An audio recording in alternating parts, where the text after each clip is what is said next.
Ready to make some content? Nah, no content for you. I know we were chatting in Discord, but like, my life priorities have changed. Hey Sharksu. My life priorities changed. I've already like thought of all the content creator stuff, so if I never get any content creator privileges ever again, I'm okay with that. You just made it to the Heian era? Ooh, nice. I hope you have fun with it. Like, I know a wizard here would be like, hey man, can you, I want to have your impressions, Boober, come on. Please make content for me. I'm like, nah. But what I find interesting is that literally everything you've said about like, hey, consider this, consider that. You know, it's like, hey, think about what you'll lose, right? What was it you were saying? Hey, think about how KT would feel. You know, would it be beneficial giving stuff to you? Consider this, consider that. Maybe you're not worth the expense, etc. You know, it's like, it's not really that much of a work thing if you were to play a little bit beforehand, right? Would it really? And like, you put all these things, and I'm like, yeah, I've already thought of this. I've already thought of this. Oh yeah, a little bit work now will save you time later. Like, you know, get paranoid and consider all the things that could go wrong and protect yourself against it type of deal. And then maybe you may not realize it now, but maybe a bit later, you might change your mind. So hey, do it now. Save yourself some regret in the future. I'm like, yeah, I've already thought of this.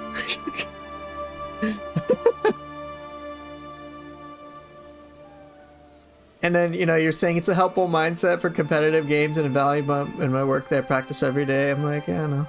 I know this from my own life too. And then obviously hoping things are gonna work out is a shit strategy, basically. I'm like, yeah, I know.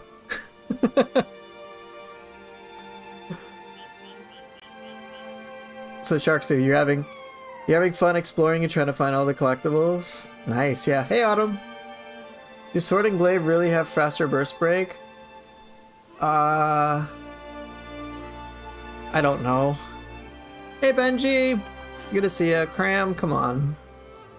Are we already at 600 hours? I think for the video title, I just kept it at 500. I was originally gonna do 550 and then Wizard talked me out of it. I'm like, fine, I'll just do 500. I'm tempted to do 500 plus, but whatever. I started making it after 500 hours, so 500, 600, it's really not too much of a difference for me at this point.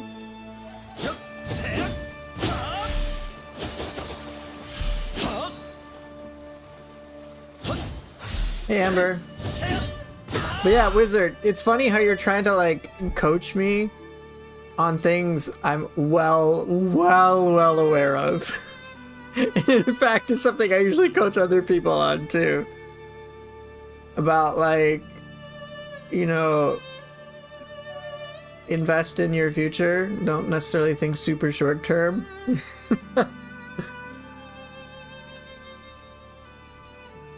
How about 669 hours years old? Now we're talking, Amber.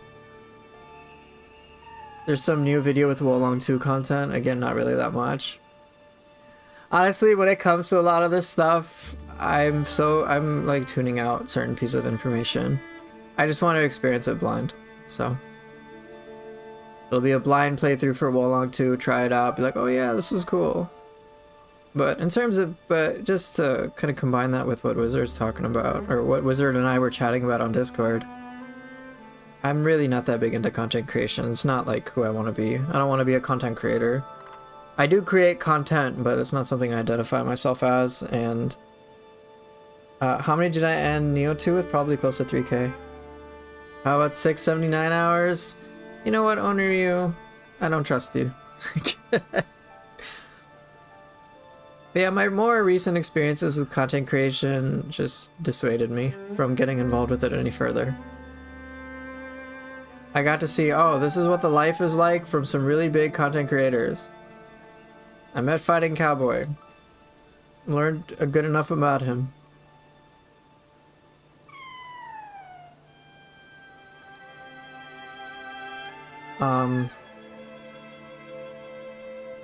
Oh gosh, my brain's going completely. I'll continue that thought.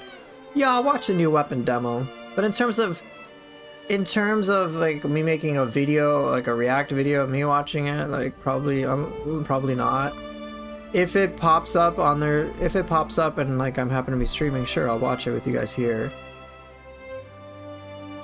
But I just don't have the same desire for content creation or drive that I did. Do I plan on doing my first DLC playthrough with the new weapons? Hell yeah, I'll try the new weapons. Yeah, Wizard, just DM me if it pops up, and then I'll bring it up. Yeah, when it comes to content creation, just to be clear, this isn't a job for me. If it was a job, I'd be doing things very differently. My streams are just very casual. I put up like one serious video, like the one that's coming out this Wednesday, every so often. But after meeting, like I met Fadding, because back to the whole content creator stuff. So my opinions on Chink, no, I'm asking you to DM me since I'll be doing other stuff later. Okay, well, let me just tell you what's gonna happen. If no one informs me, I'm not gonna be checking Team Ninja stuff during the stream. So if no one informs me, it just won't do anything about it. Hey, Miss Bloody, good to see ya.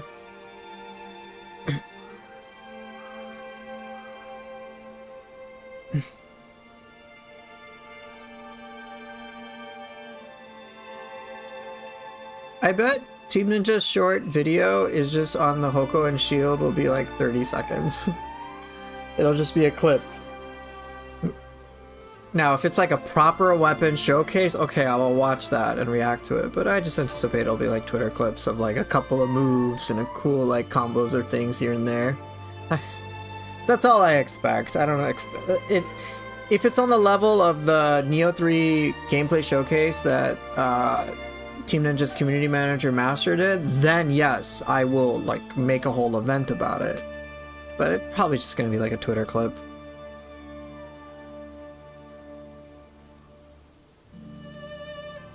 I'm doing pretty well, Miss Bloody. Thanks for asking. Yeah, apparently it's like a little video. They said like a short video on their Twitter. Well, let me quote them. What did they say? We will be sharing a short video of the samurai-style Hoko and Shield tomorrow. I'm pretty sure it's just gonna be like 30 seconds.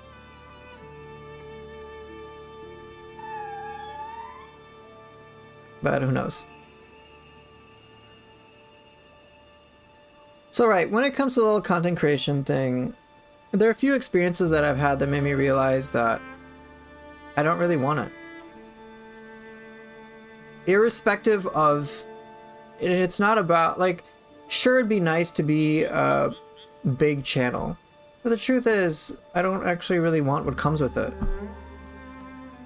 I met Fighting Cowboy at, so several things. One, I got, if you don't know, Microsoft gave me Ninja Gaiden 4 like a week in advance, and like I needed to, and they said that they gave me a review code to make a review video. So I grinded that, and I tried to make a good review video. Aside from the reception not necessarily being the best based on how I guess I did it imperfectly or whatever, the thing is, the whole process of creating that sucked. Like, sure, I got the game. I'm like, bro, this is work. This isn't even fun. I have to make sure I get enough clips and do this and do that. And I'm like trying to like create a decent enough video that I'd be okay with. And it just left my overall entry experience to Ninja Gaiden 4 very soured. I couldn't appreciate it the way that I could with Neo. So at that point, I already decided, like, going forward, I don't want to do this shit again. I would rather not get the code, not get any special privileges, because the cost was too great. I lost my enjoyment of the game for my first playthrough, so that kind of sucked. So that was like one big thing, which is just informed me that like, hey, I don't want to do this review crap. I do not envy anyone who has to make review videos nonstop. It ironically made me a little bit more sympathetic to IGN, because it's like, I'm like, dude, they gotta go through like a bajillion clips, and they're on a strict deadline, and they've got like a bajillion different games to go with. I'm like, yeah, that probably sucks.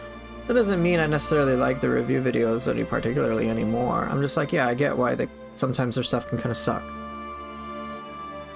Because they aren't gonna have the bandwidth or the people to do so.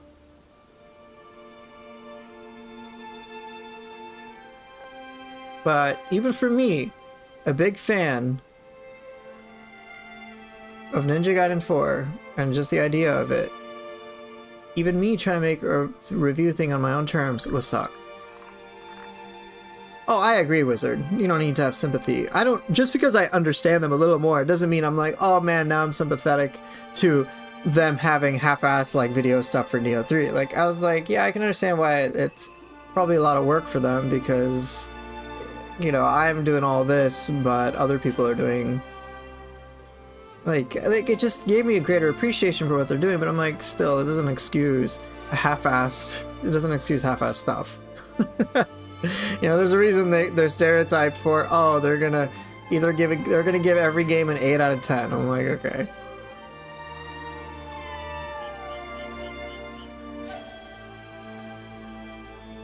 I'm playing on PlayStation 5. Do we know how big the DLC region will be? Not exactly. I hope it's the size of the Warring States.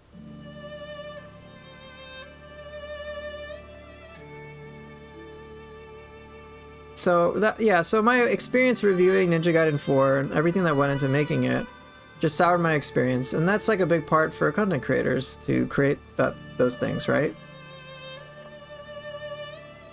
And it's just a different dynamic altogether. It's a different whole relationship, and I'm like, yeah, but I don't like that. That's something that I have to do day to day as a content creator.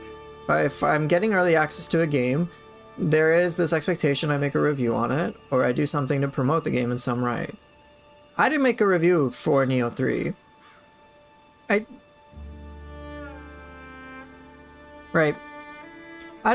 have not made a review for Neo 3. Because I did not enjoy the whole process in making a review for Ninja Gaiden 4. I just did not. Even I did some Neo 3 gameplay impression stuff when I got invited to that event in November. And that was kind of cool. But I just gave my impressions on it. I'm like, yeah, I think this is pretty cool. I'm pretty excited. Here's some cool things. But I changed the nature of how I created sort of that content, which was, rather than me evaluating it, it said, here's my impressions and you guys judge.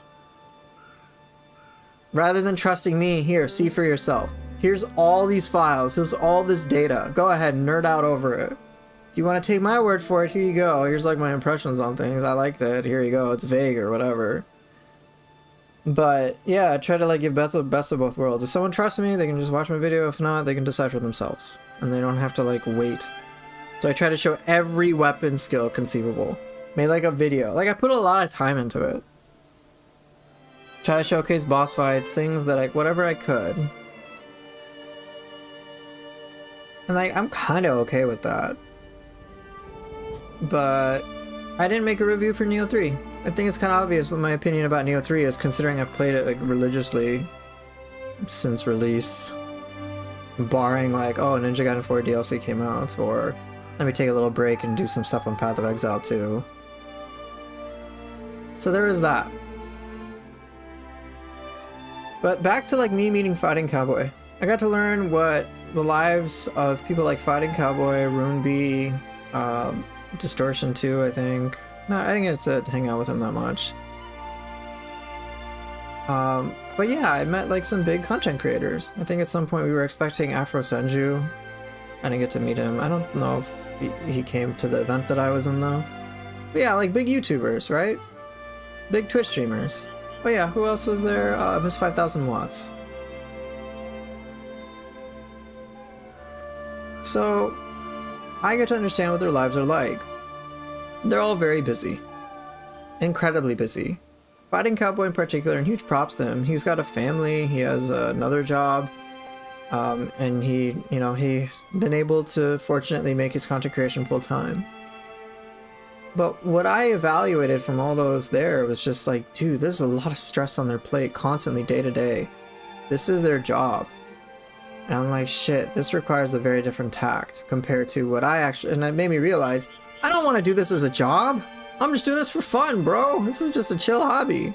I'm right there with Last to Load. And both of us are like, dude, this is just a hobby. Like, that's really about it. Us gaining mass popularity is not, and making a big career out of it is just so irrelevant. It's like, whatever. And then not only that, when Neo 3 came out, there was another content creator, Dom's Roundtable, who I recommend because he's like great guy, great channel, very helpful. He made a lot of guides for Neo 3 that I think were overall very helpful for people. But I learned within the 2 weeks, so he got the game I think around the same time I did. He spent alright, his playtime, I think by the time he made his review video, was 200 hours. And I'm like, dude, you spent 200 hours in 2 weeks? The fuck? How? Like, and I learned he spent like for many days, multiple days of like 12, 14, 16 hour days on the game. I'm like, holy shit. Yo, and just for reference, what he did in 2 weeks took me about 2 months. So that's a squeeze. Did he regret it? I don't know if he regretted it, but I'm pretty sure he's just like, that's so much time to invest in a game. And like, he had to do that because he had to go on to other projects. I'm like, yeah, bro, that's work, man. So those experiences, and not to even mention, as Autumn's talking about, like just the reception of that can be a bit problematic at times. But just the nature of the process of creating all this content, I'm like, bro, I will be miserable. There's no way I want to... I'm cashing in a certain portion of my life to make myself miserable for what? I'm not even going to get anything I enjoy out of it. So eventually I just decided, screw it. I'm not going to make a review video for Neo 3. I won't make one for the new DLC. I'm not even interested in making review videos.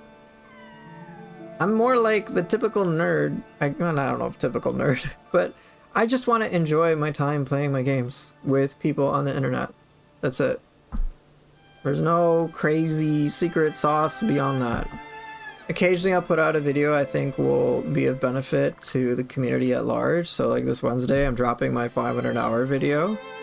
Hopefully it can give people some ideas or inspire people to enjoy Neo 3 some more. But I'd rather just focus on that type of stuff, rather than just grinding content creation as a job. If I'm really gonna grind something, I'll just grind grad school. Which is what I plan on doing anyway.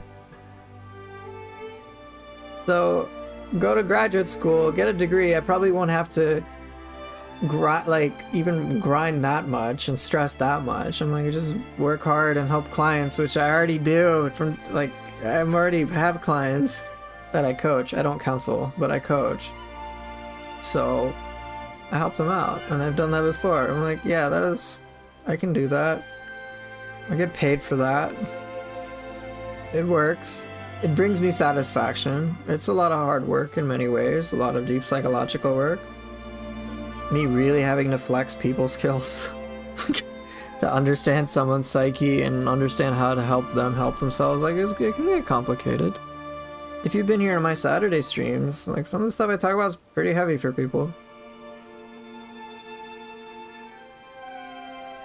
So, you know, for me, it's a choice. Go down the content creation route and all that comes with it, or go down the whole therapist route and all that comes with it. I'm like, yeah, I'm going down the therapist route. Plus, not to mention, like, I don't want to be, like, video games are fun, but they're just games, bro. So, you know, even if I lose out on early review copies or all privileges, I'm like, what? Oh no. Oh no! Oh no. I will have to spend money on video games. I'm like, okay. I'm like, oh no. Like, realistically speaking, if I had to pay for Neo 3, it'd be what, 110 bucks? Like, yeah, that'd be pricey for one game. It's like the one game I will buy, though. the only one.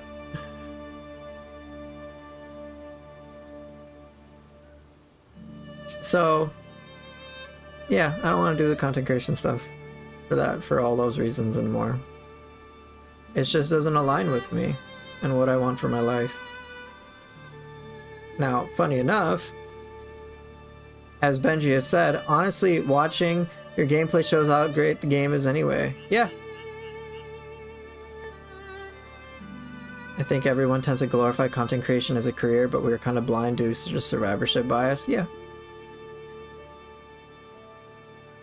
I mean, it's a heavily oversaturated market, and there's a lot that goes into it. Even if I could become a big successful content creator, I wouldn't want to do it. I would not want to do it. Even if I could have Fighting Cowboy situation where I have games, I get free games and I can make guides, like, I don't even want to do that. I'd have to go from game to game to game to game to game to game. I'm like, I don't know, I kind of just want to like play a game long term and enjoy myself and chill. Now, I imagine some content creators can do that, but they're very specific games.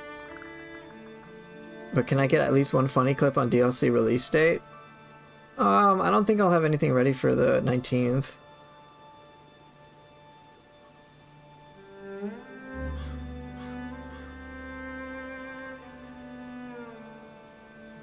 So, content creators are like gods in your opinion? Well, I'm not one of them, I guess. Nor do I care for that, for that reverence. But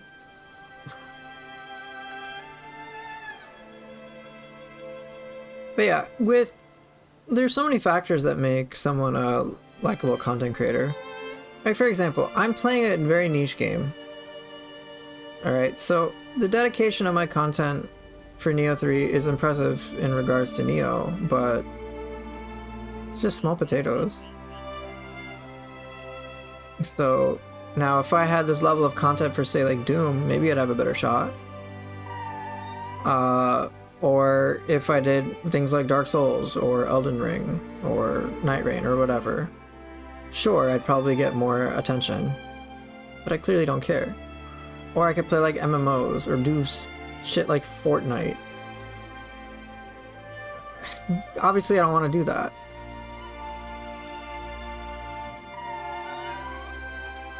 Are you one of the large... I think I am one of the more larger, relatively exclusive Neo content creators. But as you can see by just like my viewer size, I got like 7 viewers on Twitch and 22 on YouTube. It's like fairly meaningless. Or like I could do Path of Exile too, but if you even just see the people who are creating lots of content as content creators, they churn out a lot. And they have to not only be in a high echelon, like, of notice in some regard, but they have to be likable as well. There's a lot of moving parts to it. And frankly, I just don't want to go through all that. For me, what's most important when I'm streaming is just having a fun time. If I'm not having a fun time, I'm not doing it. Like realistically speaking, how big am I gonna get playing Neo? The answer is like fucking nowhere. Like nowhere. And I'm okay with that. So I ultimately just want to have a fun time, and that's the priority. You can start making PoE2 content if you want to find a bigger audience and still play something you're still interested in. The thing is though, PoE 2 is a game, even Cass and I, we're kind of bored with it lately. We're like, okay, cool, we can make builds, but half the fun is being able to switch stuff out. Which is kind of what I like to do in Neo anyway. Yeah, and I don't want to hustle and grind content. I don't want to do that shit. I just want to have fun.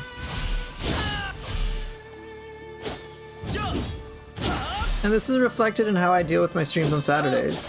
Most of the time I'm talking to two people, Chicken Burrito and Wizard, and that's it. It's like, very rarely is it very active. I'm like sub 10 viewers.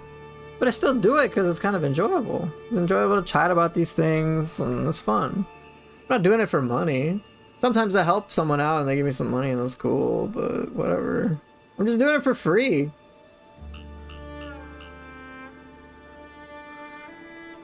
So it's just about having fun. If, like, it's not about popularity for me, it's about fun. If it's not fun, it's out. That's it. If I really, like, I'm not doing this to make money. If I really, like, again, if I want to make money, it's like, bro, I can just work at McDonald's, I'll make more money. Or, since, you know, I do have a job as a relationship coach, I do get paid. So, people will be like, hey, they'll pay me to work with me. It's like 100 a session. So, that plays a factor.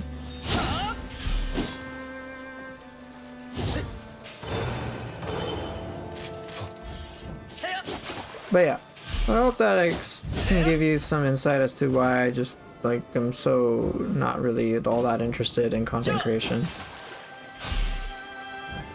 I could trade commodities to make some money. I mean, I could, or I could just, I mean, like, I don't need to, so.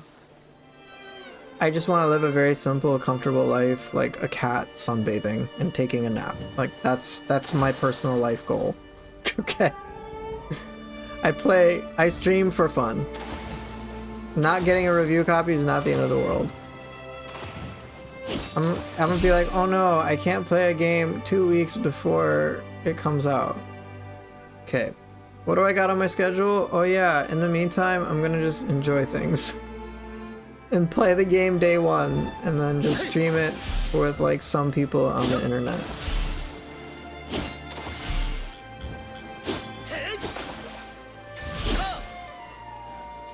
Now, curiously enough, despite my relative obscurity in the gaming world,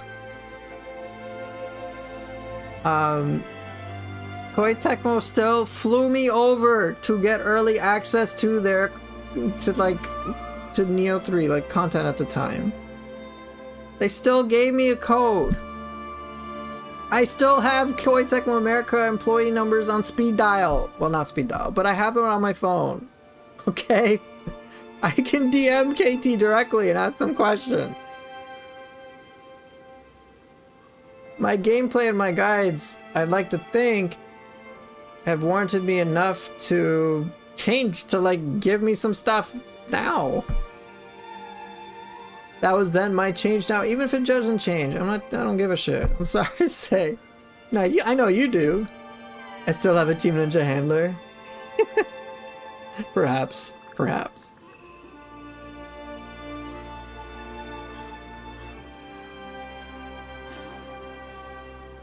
Does Koei Tecmo typically prioritize audience size over skill level and know-how for Neo? Yeah, in general. But I think ever since I was talking to Emmanuel Rodriguez, Team Ninja's community manager, about that, and he was saying that the KT staff and Team Ninja staff were specifically lobbying to get smaller content creators because they thought that'd be valuable as well. But they had to fight really hard for it, like really, really hard for it, apparently, because, you know, the bigger ups aren't going to be comfortable with that for various reasons. So... But ever since Microsoft started reaching out to smaller creators, I think some of these other bigger companies, Japanese companies, thought like, oh, well, if the big companies are doing it and are getting success, then maybe we can too. I don't know the full scope of it. Have I tried Warframe? I have. Long ago. Yeah, Wizard, I am gonna tag them for the 500 hour. Yes, the 500 hour that video that's releasing on Wednesday, I am gonna post on Twitter and on Reddit. Like, I'm gonna do that. But in terms of making like this big grandiose marketing campaign, I'm not doing that shit. I don't care.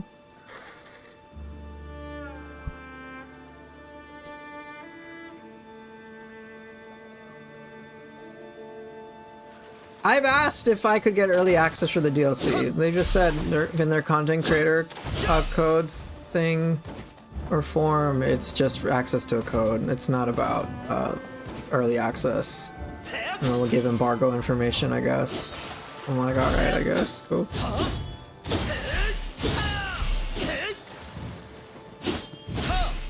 But yeah, so they invited me, so Koei Tecmo invited me to an event that's usually reserved for a big content creator. So like, I got pretty lucky. I felt like that's kind of cool. But they'll usually give out codes to games even earlier. You said it's time for a change. When are you going to create Jack in Neo 3? To be soon. Alright, speaking of content, I'm going to make some content right now, Wizard. You're going to be present for the content. I'm going to make a video right now. Well, I'm not really making a video. I'm just going to clip this for later. But the video in question is going to be about the build. Let me drink some water. But I'm basically going to make a video for, hey, what build am I going to use for the DLC?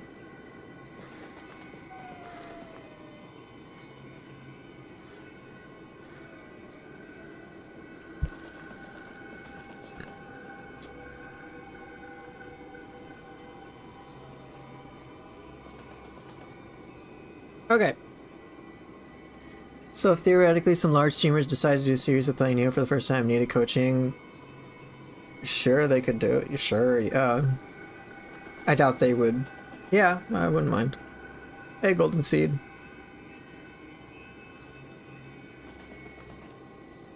Yeah, Pronor, I'll use the new weapons.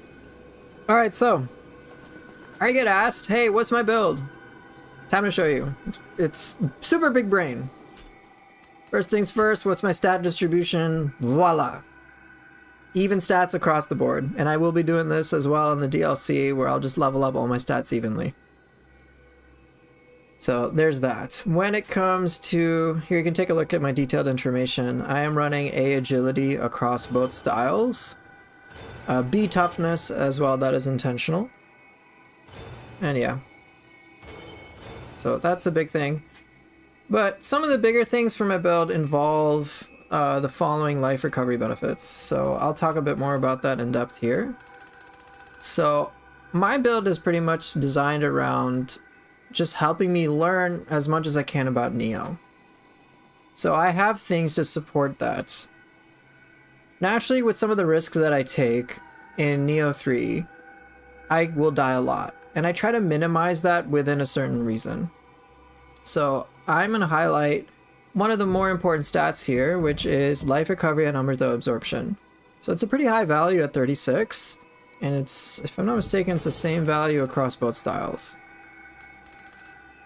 Alright, so 36. But the question is, given that I do not use any consumable in the game, no. Like, I don't use extraction talismans, I don't use jutsu, or aside from ninjutsu, I don't use any Onmyo magic. So how am I getting Amrita in the first place? And that leads to another very important stat, which is gain Amrita and strong attack. So anytime I do a strong attack, I get Amrita. The value of 39 is irrelevant. It could be 1, it could be 1,000,000, but in terms of healing, that value doesn't matter. I just need to get Amrita. Now, obviously, if I had like 1,000,000 Amrita per strong attack, I could probably level up pretty quickly, but that won't affect my healing in any capacity. So those are the main important things. Now, aside from that, anytime I get Amrita, I will also get certain buffs, and there's quite a few. So these are intentional. I get a damage boost. I take less damage. What else? My gauge fills up faster, and I move faster, and I have more luck. With Ninja Style, there's one extra addition to this, and I'll showcase why soon enough. But I also get faster key recovery. So just a bunch of buffs for absorbing Amrita, which I can pretty much do on at will. So let's take a look at my equipment specifically. Just to be clear, the weapons that I pick are irrelevant. I try to use all the weapons at any different moment. There's no particular attachment to any weapon or set bonus for the weapons. I may have 2 pieces of Grace of Hote, but that's just a coincidence. Here I've got life recovery, gain, and Amrita strong attack. You only need 1 instance. For Samurai Style, there are a few things that I picked deliberately. So the weapons and the range weapon, not really that important. The helmet is important though. This I have chosen deliberately because I do want tenacity damage over time. I don't want to die from fire damage or poison damage. Excuse me. So this is just nice quality of life. I did originally get the first captain's set, the Sword of Misfortune set, because I wanted the attack buff on Amrita absorption, but I was informed in my last video that I could just put this on my gloves, which I since have. So gloves can not only roll increased damage dealt Amrita absorption, but they can also roll melee attack key consumption, so pretty nice. Oh yeah, let's see. So, truth be told, these set bonuses are now irrelevant. Cool, I can do a little bit more damage here. I can fill up my gauge a little faster, but by and large, this is unnecessary. This entire set is unnecessary now. But I've been too lazy to swap it out for anything else. One thing that you also may notice is on all these pieces of gear, I think barring the helmet. Why not the helmet? I don't know why. But I have lightning resistance because I don't want to get slowed down. That is intentional. And to that, I also have lightning Ornamori so that I have even more lightning resistance because I don't want to be slowed down. Semi-Or Flute is an intentional choice for the accessory here because it does have increased Spirit Force Deflect, which, given I deflect a lot, I can get 18 Spirit Force back. That's great! So that is very intentional. The Guardian Spirit choice is irrelevant. I can choose whichever ones I want and I'll have a fun time.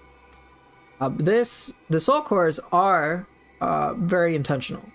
Not so much for the Summoning Seal, which, as you can see with the shortcuts, I don't use anything, but just for the special effects. So a little bit of life, a bit more life recovery, Amrita absorption.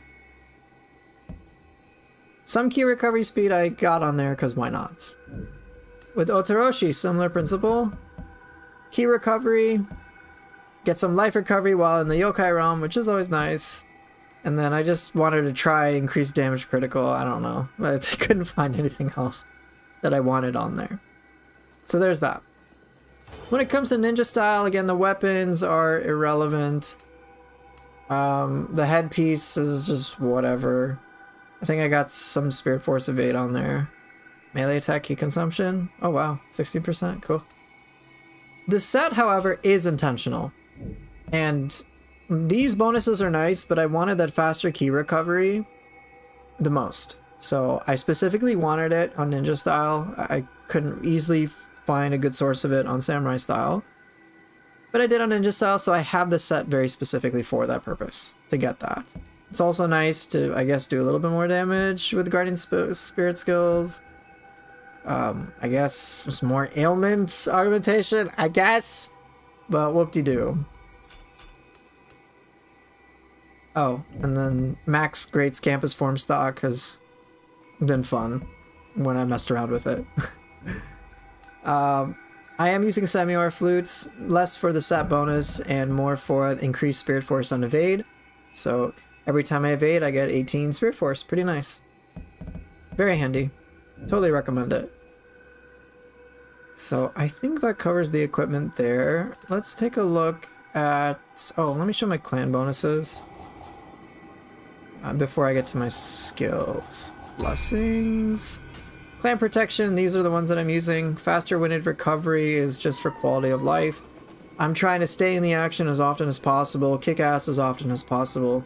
So, this is very helpful. So the question is, do I need faster key recovery if you have good key control like you do?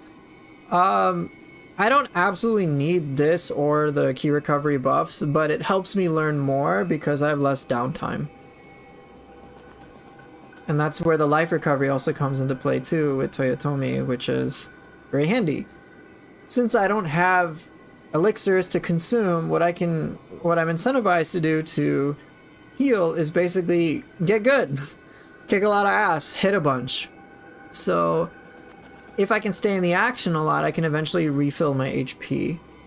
So everything that I do is just, again, is just all built towards helping me stay in action at all times. And keep it a reasonable challenge. Like, I don't have the values too high because otherwise things just become too easy and I just tune out. So it's all kind of designed for a sweet spot so that I can keep myself so I can keep a sense of challenge for myself while I'm constantly learning more and more and more. And then the more that I learn and the more I'll realize eventually I don't really need half of this shit, so then I can just like get rid of it. Which will be nice. But it's just all to help me learn. And that will transition into my common skills and the skill management as well, because all of it is meant to help me facilitate really understanding how to use every single game mechanic that I can. So I don't use masteries for any of these trees, but each of them assists me in that active time during combat. So for example, powerful shift. If my ki goes low, I can switch styles and get some ki back. Pretty handy. Supreme parry. I don't really need the 150 life, but it ain't bad, and compared to other options, it's good enough for me. Enhanced style shift. I like this a lot. So what's very handy is it boosts the gauges, both of them, when I switch styles. Great, I'll take it. It's very handy. If I do a burst break, get back some ki. I like that. Style shift flow. This is just pure art. Easily my favorite common skill, I think, in the entire game, because you can cancel attacks with style shifts. So it feels pretty good. Great. And it opens up so many cool options. Spirit Ascension is something I've been using recently. This is actually pretty good. Charges the gauge whenever you hit an enemy with a Guardian Spirit skill. So if I think the amount it charges the gauge is 1% per hit. So if you have a multi-hit Guardian Spirit skill or even a summon, each hit will give you 1% of gauge, which does help. And some Guardian Spirit skills are better than others because there's like, what, Guhin that hits like 8 times? Yeah, it's 8%. Which is pretty cool. Pure Heaven, Cursed Earth is just at quality of life, extends range of purification.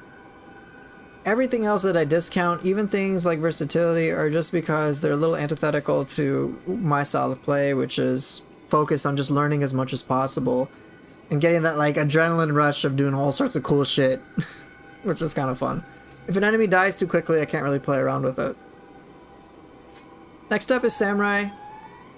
Samurai skills. So oppressive strength is just, hey, I get hyper armor. What's not to love about hyper armor? I take less in my super Ars proficiency mode. Recoup. Love this. Ki pulse on block, which is very handy. I really like it. Invigorating arts. This is a major source of healing. So you know how I have all the Amrita like based buffs, I get a lot of life back? If I'm using Ars proficiency, Invigorating Arts makes it so I get so much Amrita that it just like overwhelms the screen and I can just like rapidly refill my health. Supremely good. Ki Pulse Mastery, just nice for more key things. This was just for a key recovery buff since I don't have that on demand for a samurai style. And then Ki Pulse on Dodge is great for quality of life. To the whole point about, like, hey, you know, there are other options to maintain your ki. Yeah, that's right. Given that I deflect a lot, I could easily use Tempestuous Deflect. 45% ki reduction, and I, like, never have to worry about ki again, which is true. Except when I've used this, I get bored, because then I don't need to manage ki at all. I don't need to think about it. I can just deflect everything, attack a bunch, and I'm good to go. And it just gets boring. So I don't use it. Next is Ninja Style, so I try to pick the best options for my style of play. Supreme Shift is cool. Ninja Style can sometimes have trouble with getting behind enemies. This helps. Backstab, Life Siphon, a little bit of life recovery. It's alright, I don't think it's that impactful. I think it probably scales based on raw damage that is dealt. And considering I don't do that much damage, it's kind of whatever. Yokai Banisher for quality of life. Pufferpuss Technique. Sorry, I take back my statement about Style Shift Flow. This is the ultimate skill. This is it. Just cats. And that's all we need to say. Hollow Form is nice. Extra ki recovery from Ninja Style because it can struggle. Evil Dispelling a Blade. Evade can be very nice. Quality of life as well. Throw and Blade counter. This is pretty cool. I find this very handy in a lot of situations. It can sometimes break weak spots. And what's nice is that it works with the Scampus thing too. Ninjutsu Link is great for very powerful jutsu, like the Enhanced Shrapnel Bomb. Just blow things up, you get a kill, oh, you got the bomb back. So it's pretty neat. So I guess that brings me to the ninjutsu in question that I have. I have generally ones that I prefer, and there are these three: Pinwheel Shuriken, Enhanced Shrapnel Bomb, which works really well with Ninjutsu Link, and then Cicada Shell. I've used all the jutsu in some capacity, and the ones that I like are ones that I feel have a bit more of an impact or require a bit more brain from me. So I've tried legit all of them at this point, and I could use the feathers. I was using the feathers at some point, the Calamity ones particularly. But yeah, I just didn't like it. I didn't like it as much as Pinwheel Shuriken, which was kind of cool to be able to throw it and then interact with it and throw it again several times. It was just kind of cool to throw physical things in midair, so I enjoyed that. I generally like the non-elemental ninjutsus. Cicada Shell I really like. I don't use it all that much anymore, but it's a choice in between that, Pheasant Leap, Lightning Step, and some of the other physical arts like Trembling Earth. I like a lot of the physical arts, I just can only pick 3 ninjutsu total, so I picked the one that I think would be the most valuable most of the time. So there are moments where Cicada Shell is very handy, and the utility of that is much higher for me compared to some other ones. But my hope is that there's a maybe one point we'll get another page for ninjutsu, so we can have 6 ninjutsu. Then I think I'd easily equip things like Lightning Step, probably Pheasant Leap, for sure Trembling Earth, and then for memes, Great Scampus Form would just be hilarious. But yeah, I would love to have extra options, that'd be cool. And then did I miss anything? I think that might be everything, right? I got the special effects, basic information, got screenshots of detailed information. I mean, I can use any and all the weapons freely. No Trembling Gaki. I think that covers it. Did I miss anything, guys? I don't think so. Let me do a double check, and then I'll wrap this up. I can use all the Guardian Spirits. I guess I might have a preference for Enko and Kongo Jiji just because they're simple for me, but I can use them all. Well, I think that's it. But yeah, I don't play with Stone of Penance because it's just a scaling fest for me and I'm not interested.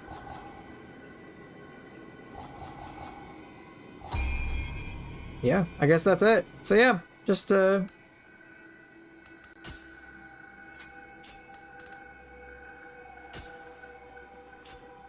I guess that's all. So I guess just to wrap it up, just as a reminder, the build that I'm creating, the purpose of it is just to help me learn as much as I can about the game mechanics. So it's tuned enough so that I can just stay in the action and learn a lot and have that sense of challenge at all times.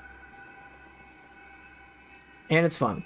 And so this is what I'm going to take with me into the DLC. And for those of you that are watching, I hope this was informative enough to know how someone like myself, who doesn't go too crazy on the build spectrum of things, and tries to focus more on like the gameplay mechanics type of stuff, gameplay mechanics types of stuff, can still get a lot of enjoyment out of this game. So hope that was helpful, and yeah. I guess see you later, YouTube! Alright, so there you go. Wizard, there's my content clip.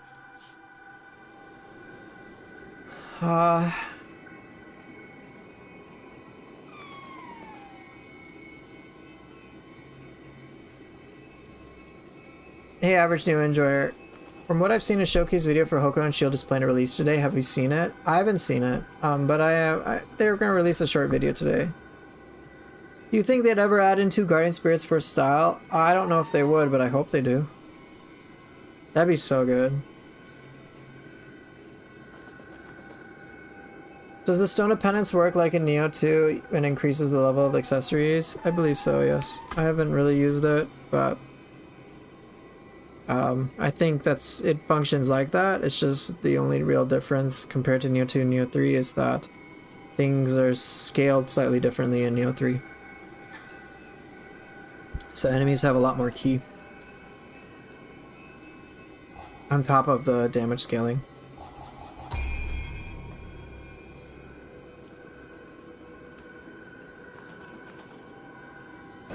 Alright, let me get a warm up.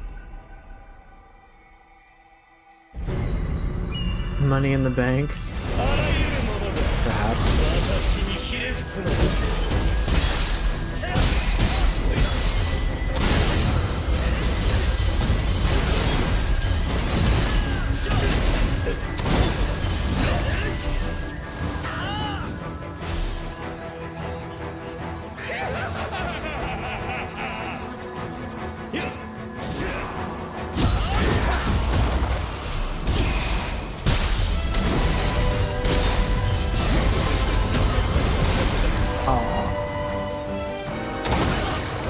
You're right, Wizard. I'm a washed up streamer. If you want to pride, just clean me out. You happy?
Oops.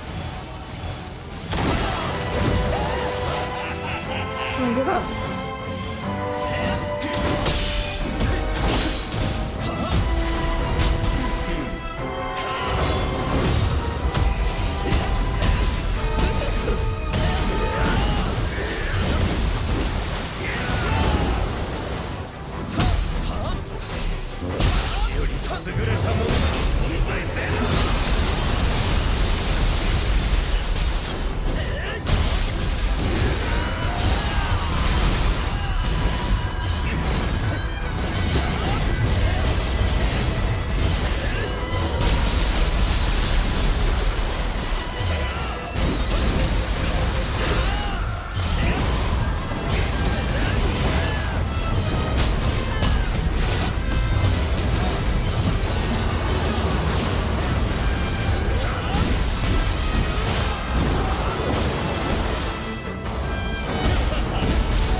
there you go, wizard.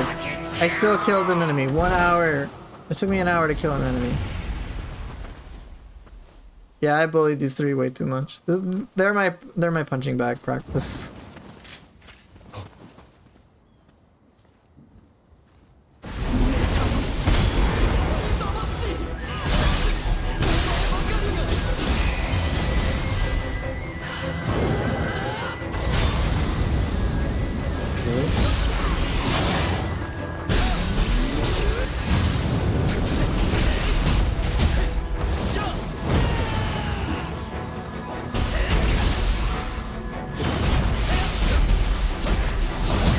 Damn it.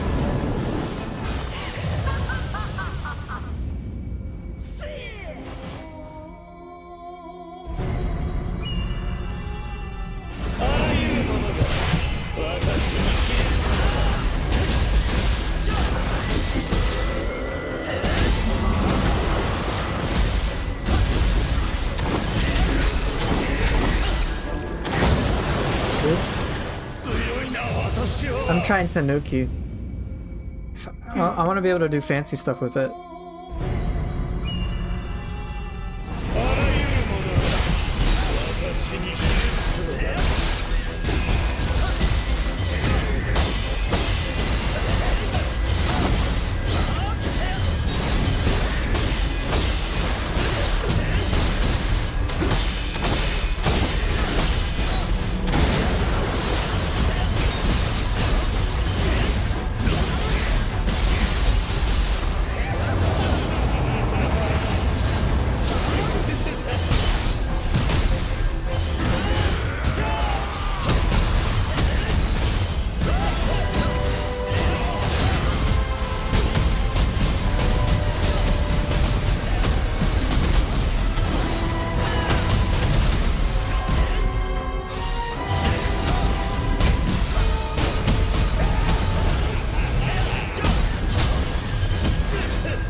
She's spamming. She's spamming the pillars.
Close enough.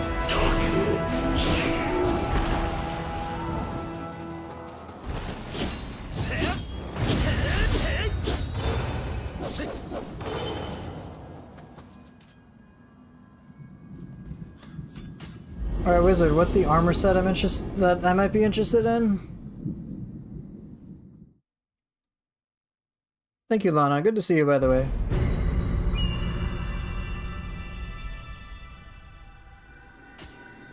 Yeah, as Wizard's saying, there's a lot of skills that you can pick to make deflecting a little easier. For example, Deflection Expert, increase your frames. Distorted, where I do not. Where are you from, ethnicity-wise? That's not a question I want to answer.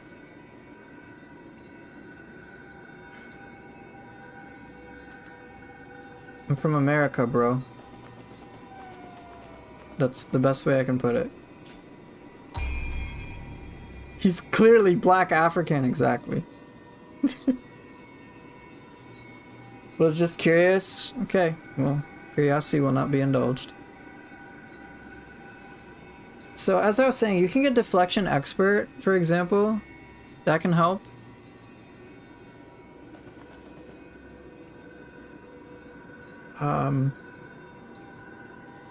So let's see, you were saying, I'm very glad they added, Neo 3 added deflection, parry skill. They suck at dodging in general. Right, so you can go with deflection. Deflection helps expert quite a bit. What else? There's a lot of things that can help you benefit from deflect. So damage dealt, you do more damage with deflects. You can decrease damage dealt by enemies when you deflect, which I've seen people use for Stone of Penance 5.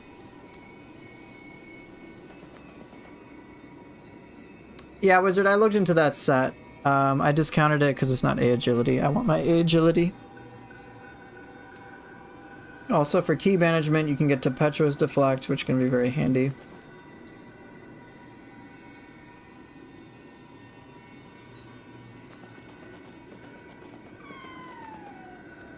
Why is everyone just saying random stuff? I just asked the question. I'm sure you can figure it out. There's also Expansive Deflect, which can really kind of help you deflect and dodge at the same time, which is very handy.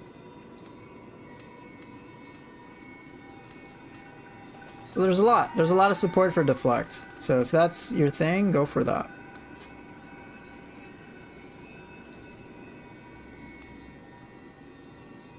You know what, Oni Ryu, you're done.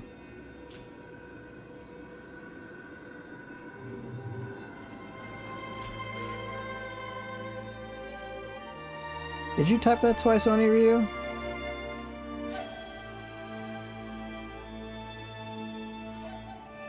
Yeah, you did type it twice. You actually did. I thought it was a chat bot.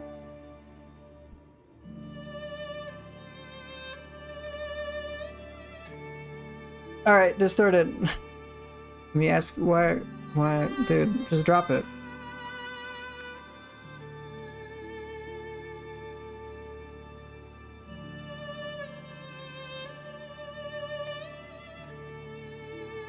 Just drop it, bro.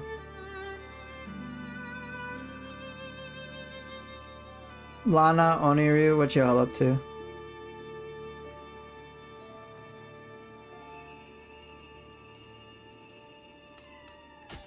Let's see, did I get anything cool? Nah.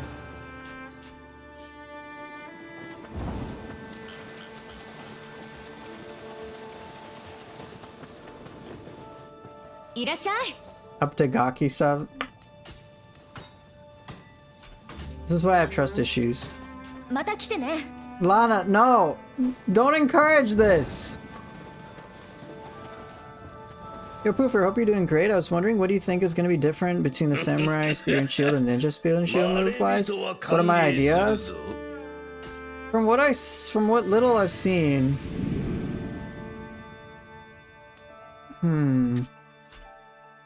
Oh, that's it? Oh. From what I've seen, it, like...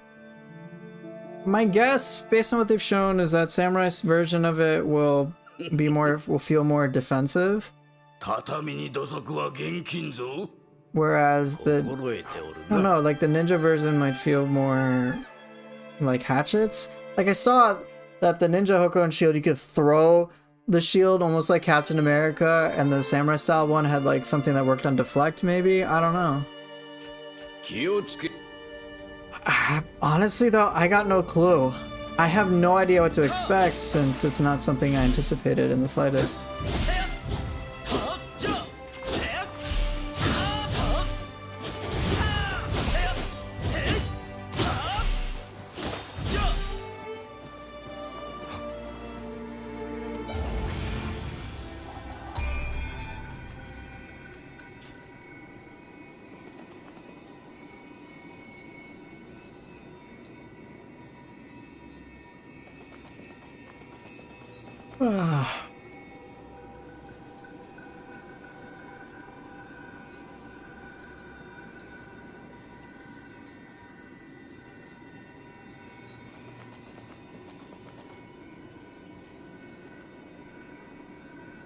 Lana is next in line to be the queen of the Gakis. No! There is no... Stop.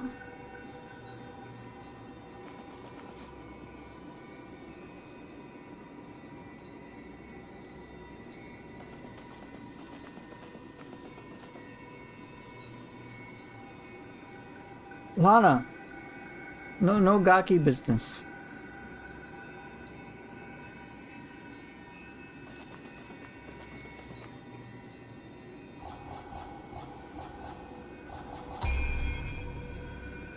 Yeah, Lana, you executed me with... You've killed me. You and Oni Ryu are hurting my soul. Alright, I'm gonna switch out my stuff today. Alright, make some weapon requests. I will not be using the 4 weapons that are on the screen, so go ahead and make your choices, your requests.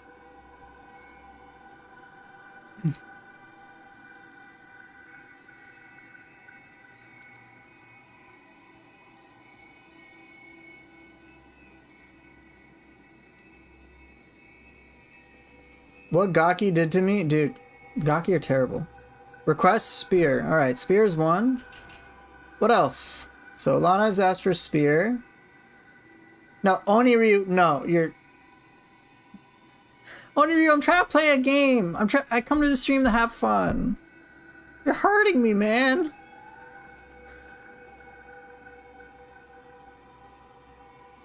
All right, axe. All right.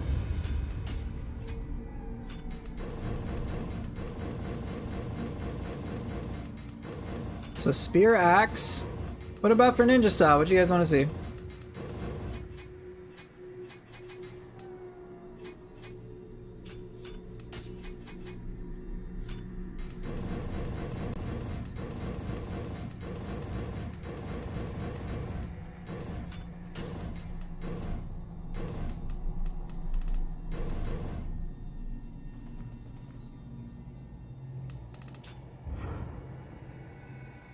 Spear for ninja style too.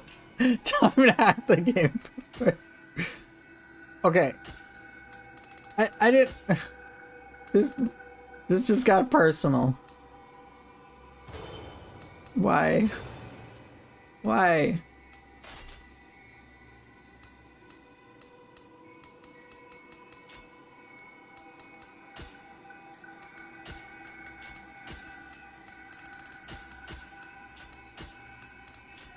Don't do this to me, Lana. I have feelings. Kusa claws, if not spear for ninja, like Lana said.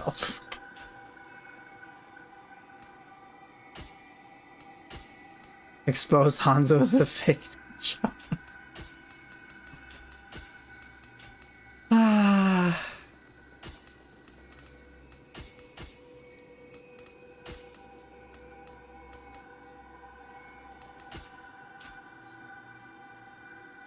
Thought about bringing back of the samurai stances for most weapons, and thought having a samurai kusarigama, ninja kusarigama that you switch between would be crazy fun actually in theory.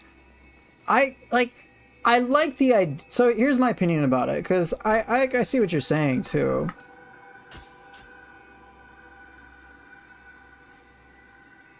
At this point, samurai, like with a weapon being shared across both styles, to me, there has to be... They have to be unique. So there could be some overlap, but each weapon would have to be unique. So sure, we could have all the samurai weapons also have ninja... I guess versions of them. Or vice versa. I'm not saying it's not possible. I'm just saying for me, I can't think of how to make them distinct. Like a ninja axe, like that'd be such a different moveset, I guess. I don't know. It would be cool. It's just how to make it work. Like, I don't know how to make it work. I'm out of ideas.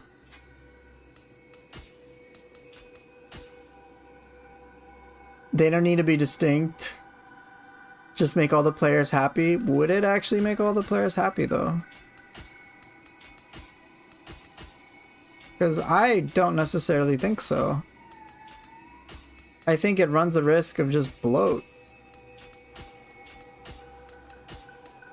Yeah, and making all the players happy. I mean, good luck with that.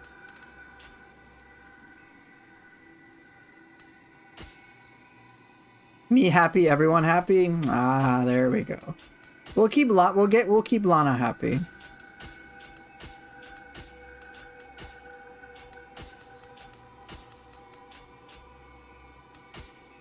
Okay, so I can play claws, but I do not want to play Kusarigama or hatchets. So you guys have a choice between ninja sword, dual ninja sword, tonfa, and split staff. What you guys want to see? I could do Talon's tonfa. You know what? Screw it. I'm just gonna do Talon's tonfa. Y'all are too slow. Too late.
I still think the inherent nature of ninja style is different enough to be like this is more tactical Kusarigama, but now I want to go crazy fast with ninja style, for example. I agree that the inherent nature of ninja style is different. I'm just saying I don't know what that would look like.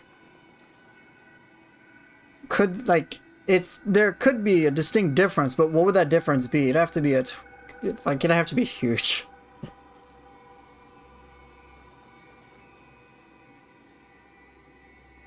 I'm not disagreeing with the merit of the idea. I'm confused on the execution of it. Like, yes, in theory, could it be cool to have every weapon shared across both styles? Abso-fucking-lutely.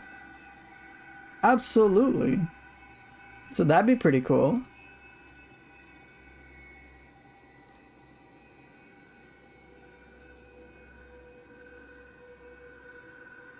Just don't know, you know. I just don't know the implementation. I know ninja style does the same moves in 2.5 speed and it jumps around like a happy kitty. Okay, well, you know what? Never mind. Lana already solved the problem. The idea sounds great, I just don't know how to implement the idea. That doesn't mean the idea in of itself is, like, just to be clear, just because I don't know something, it doesn't mean it's not a valuable idea.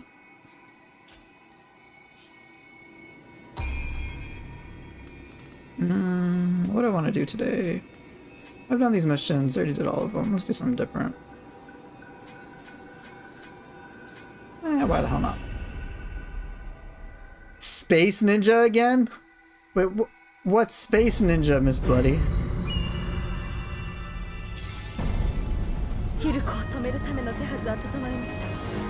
Warframe? Oh, I haven't played Warframe in, I don't know, like 8 years or something.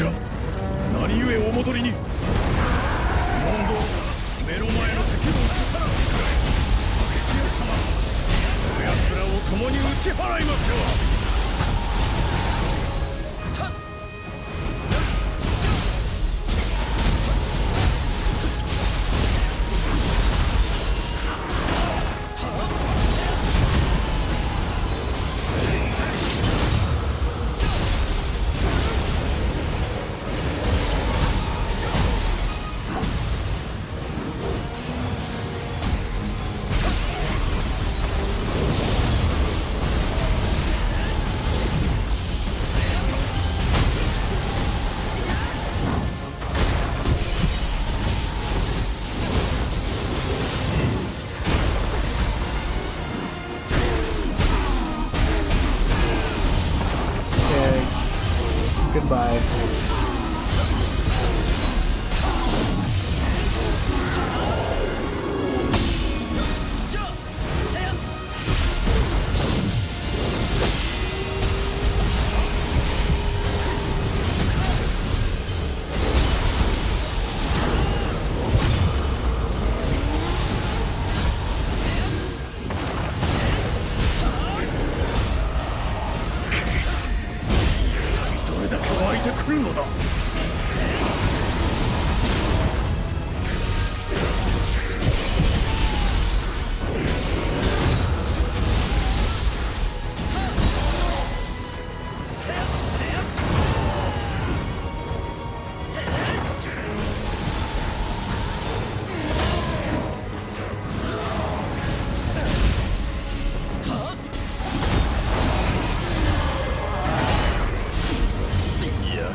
implementation that is satisfactory will be more complex. Just thought of having a samurai ninja build with the same weapon. It could be a lot of fun. Yeah, I agree.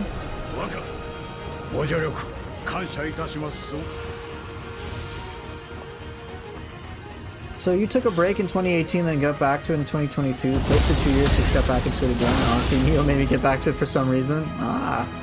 Maybe it's the speed. Who knows? Warframe is a pretty fast game.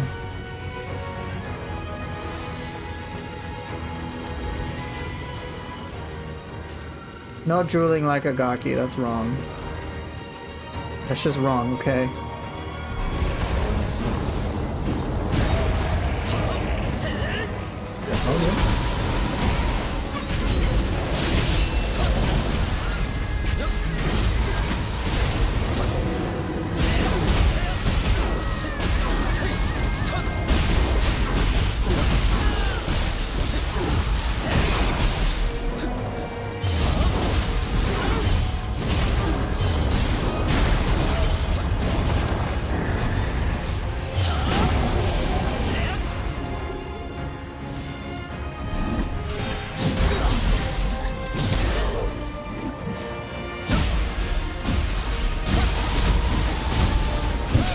Yasha, why so passive?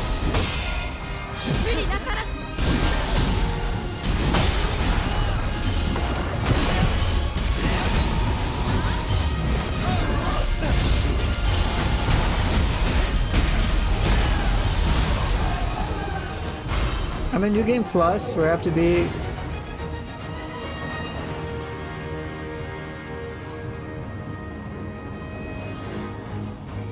What? Beast, Okiche, and Tokugawa Ieyasu? You never have to fight Ieyasu.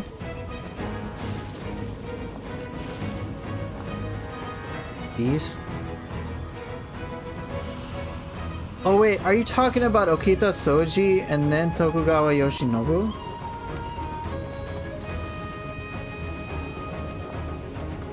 You're on Bakumatsu, right? Have I managed or dipped into a living artifact build?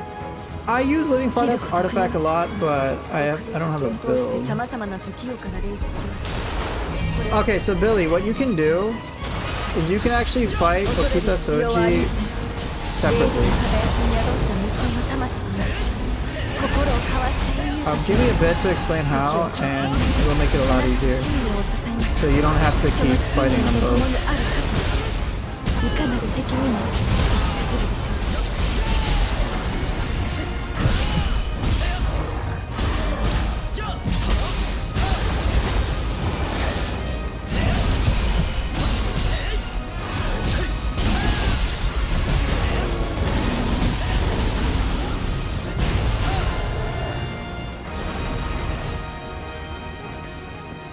Okay, so you do not actually have to fight them back to back, but there's a condition for that to occur. What you need to seek is a specific side mission, or actually, let me guide you. There's a specific mission that you will want to do in the Bakumatsu. So, what's it called? Solitary Blade.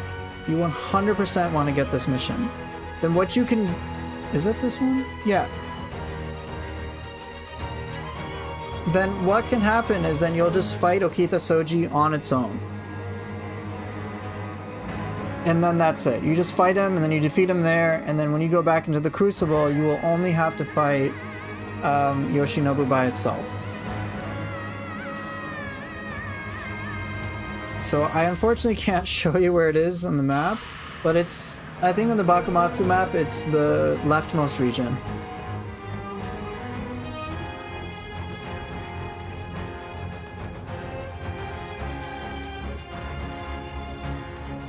I forget where it is.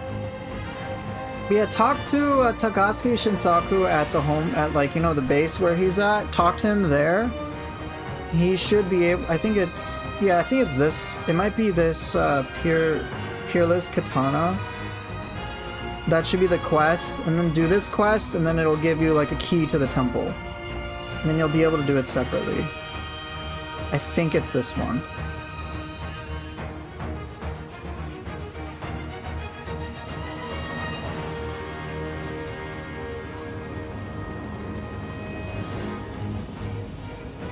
Yeah, because Billy, the fighting those two bosses back to back is a slog.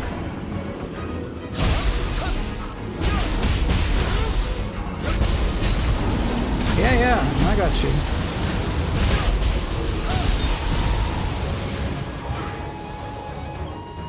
Yeah, totally. Yeah, you skipped that? Yeah. It's one of the time. Chances are you also haven't fought. Oh. I wonder if you haven't fought Demon of Obsession, but yeah. Oh, come on. I wanted to go fight the Mogatsu. Whatever. How much damage does Devastation do?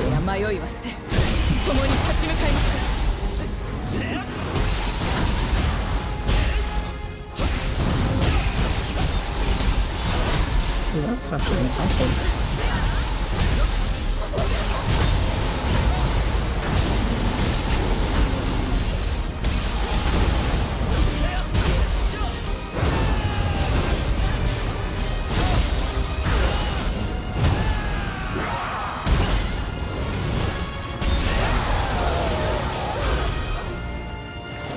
You did the demon? Okay. The Mibu Temple is nearby there.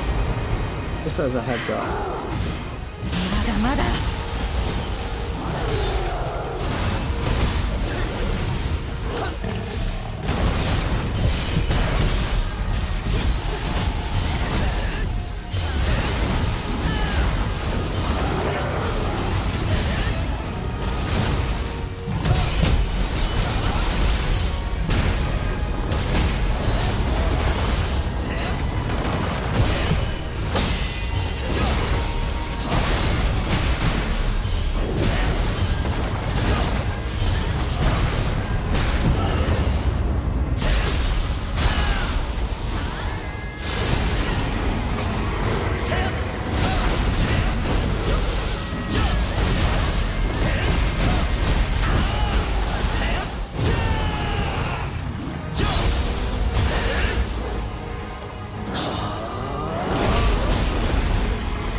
Oh, I didn't dodge.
I need to use Talon some more.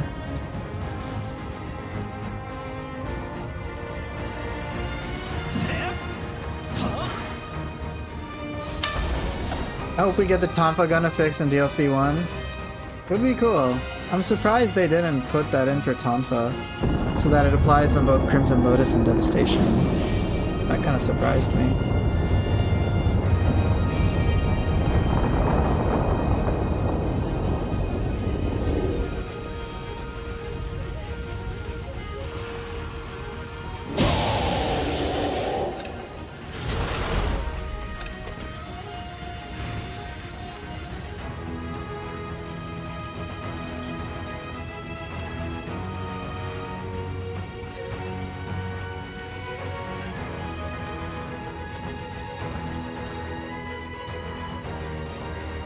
Are there things you wish were in Neo 3 that you missed from the previous titles? Not really.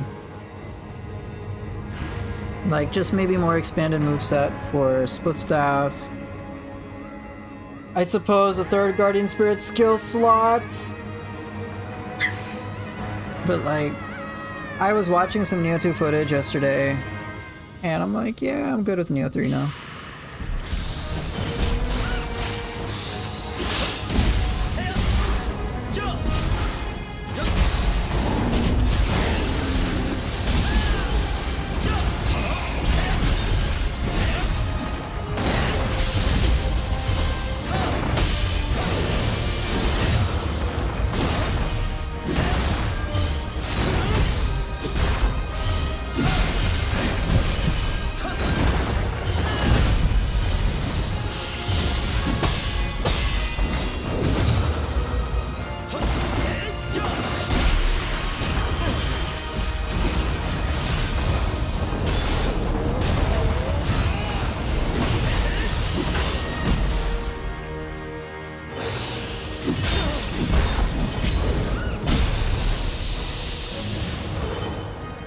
I guess Deadly Spiral, like, there's small things here and there, but I'm more curious to see what occurs with the DLC. Like,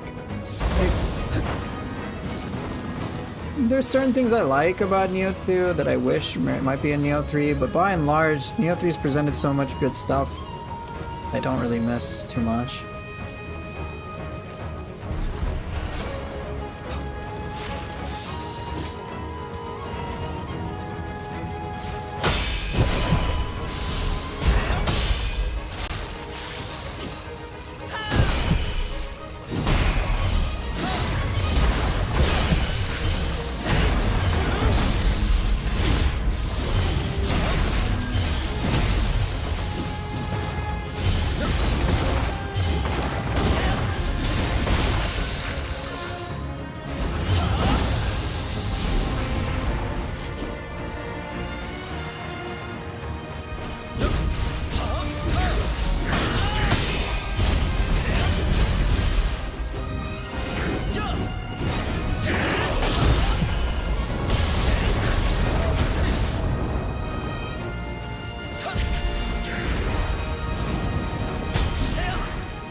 I'm sure pitchforks will come out anyway, Wizard.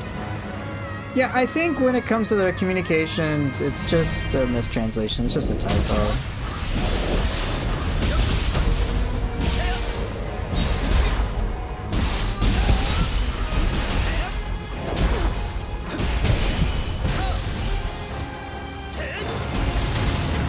I hate when the bomb doesn't hit. Human key needs to be toned down.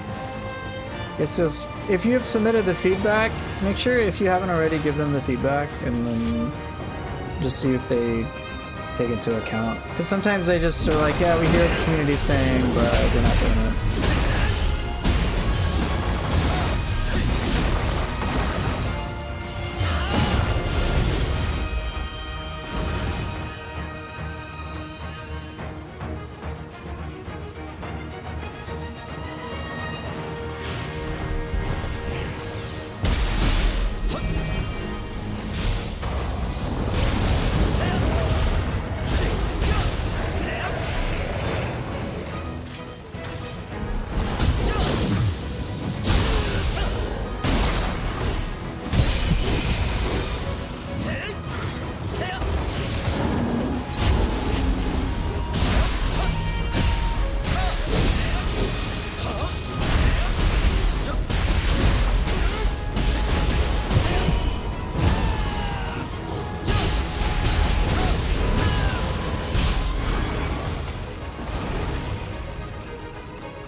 Yeah, it has been mostly bug fixing as opposed to reworks. I would just say, before throwing out pitchforks, wait and see what occurs with the DLCs.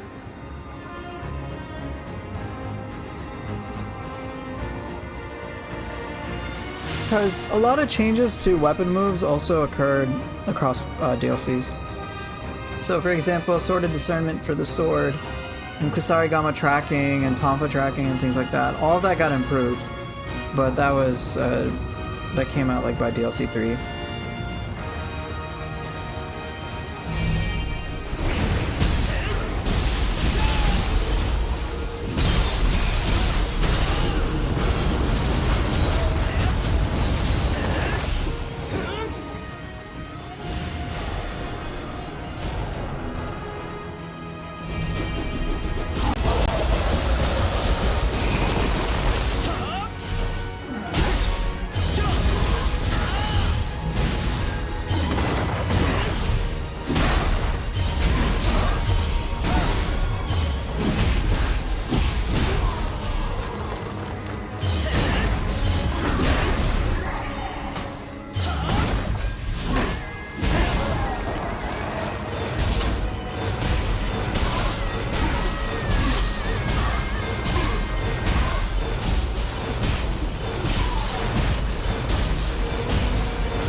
Top player.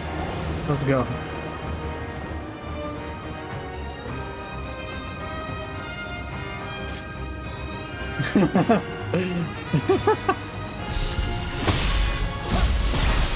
Preferred AC is not responding. No, it is not.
What's the best imbue on a weapon? Do you think in Neo 3? I think it depends on the player.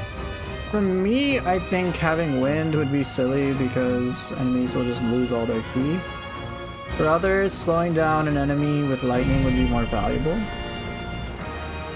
For some, having more damage would be nice with water. And then fire could just be nice as well. I don't think fire would be that valuable for other players, but that's just my thinking.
I'll answer your question as soon as I can.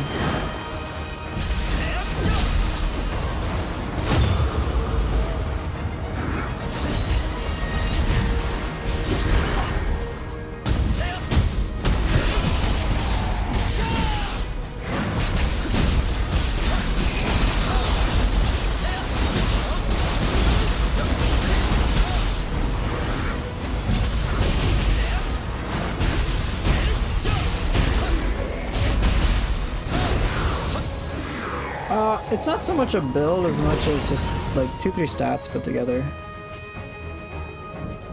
One, I have gain Amrita strong attack, and then life recovery and Amrita absorption. So if I do strong attacks, and then I get some life back. And then I have a couple other things to support it. As Wizard talked about, I discussed this on stream in the first hour roughly.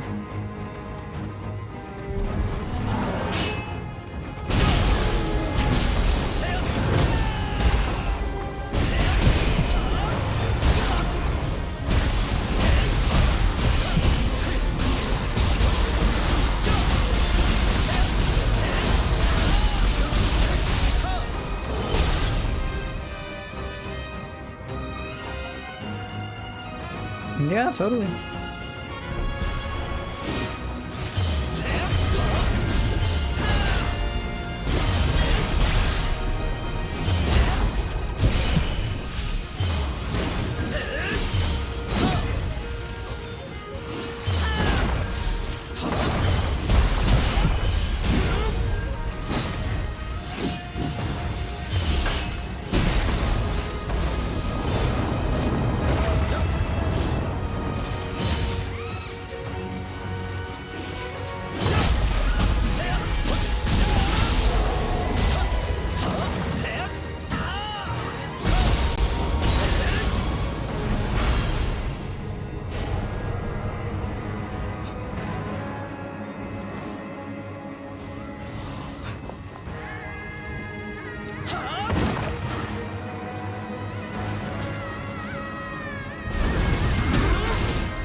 Oh my god!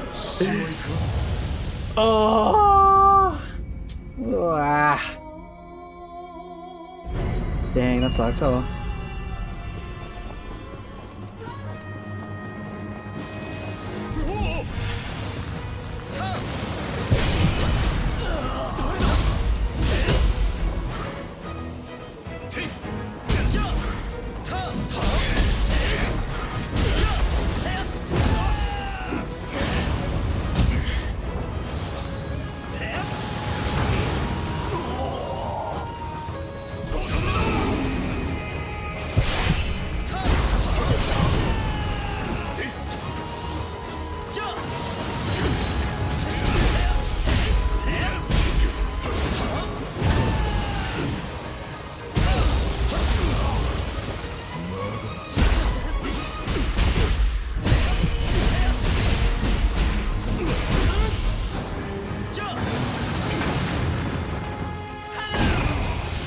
Content creator pooper wouldn't have died there?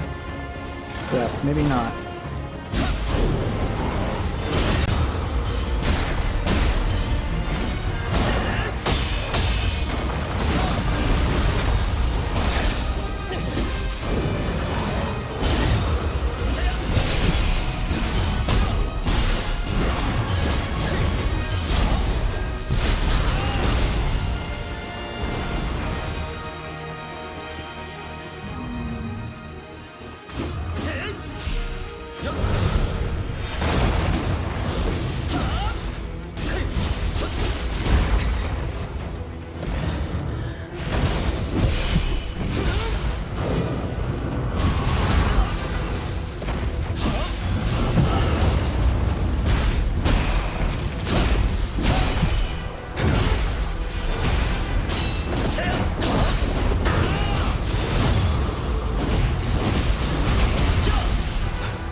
Ah, damn it!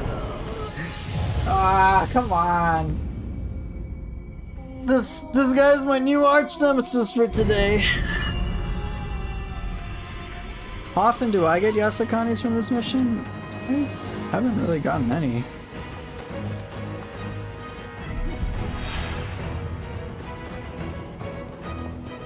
Does it depend on the mission? I thought it was just independent of that.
think it's random, but I know a popular way people farm Yasakani is at the very start of this mission, turn around, put the body in the well, and then spam travel talismans to reset it. Really? That works? You got one in 10 minutes and then nothing in the next 30? Oh, that's rough.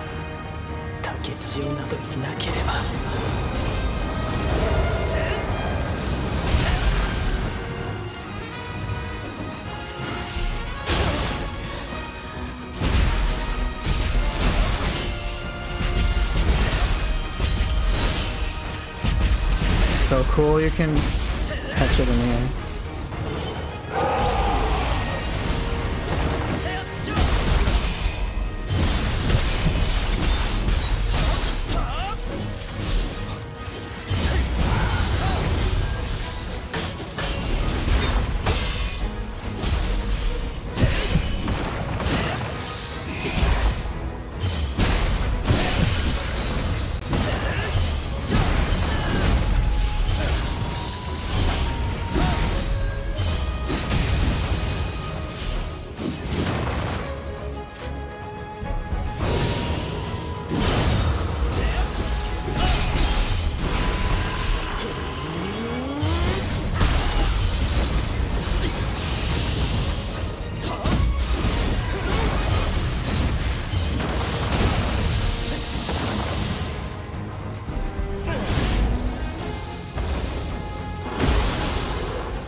Yeah, that does sound pretty boring.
Seriously?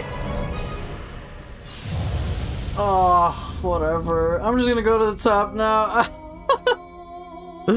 Gravity is my weakest. Is my weakest link.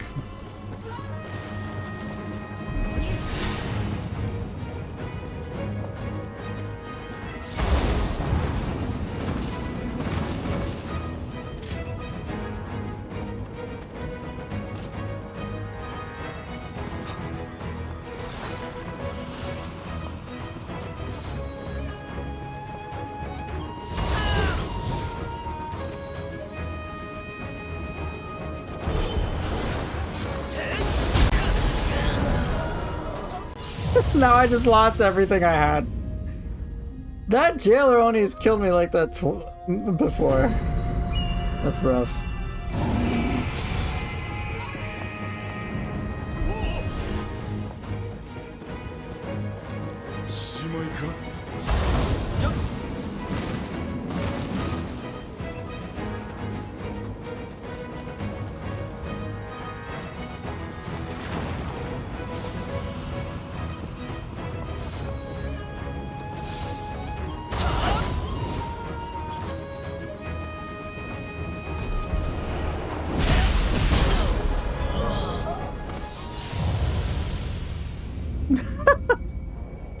No! Washed up. Here, this is it. This is my limit. I've peaked. You're just reinforcing the idea that Jailer Onis are the best new enemy and they should make more? I totally agree. We need to have a wind type. How much you want to bet we're gonna get a wind type? Never mind, Lana. Oh, come on. Oh. This time I blocked. Okay, I learned my lesson.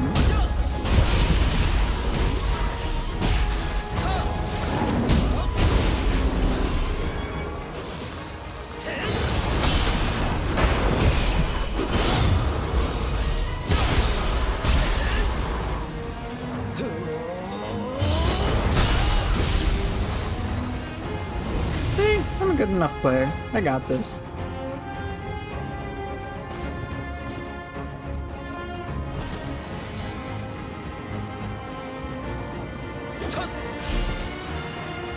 I'm free from Oni jail now? Great. Good, good, good. I just wanted to make sure.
I can handle that entire gauntlet, but I can't handle one Jailer Oni.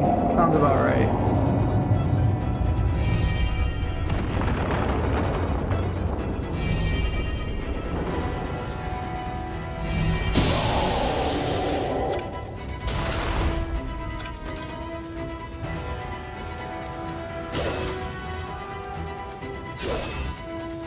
How about a jailer gauntlet? Oh god, no.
Yeah, it is strange that the DLC is coming out on Wednesday. Like, it's a very bizarre day. Like, why not Friday? Why not Saturday, right?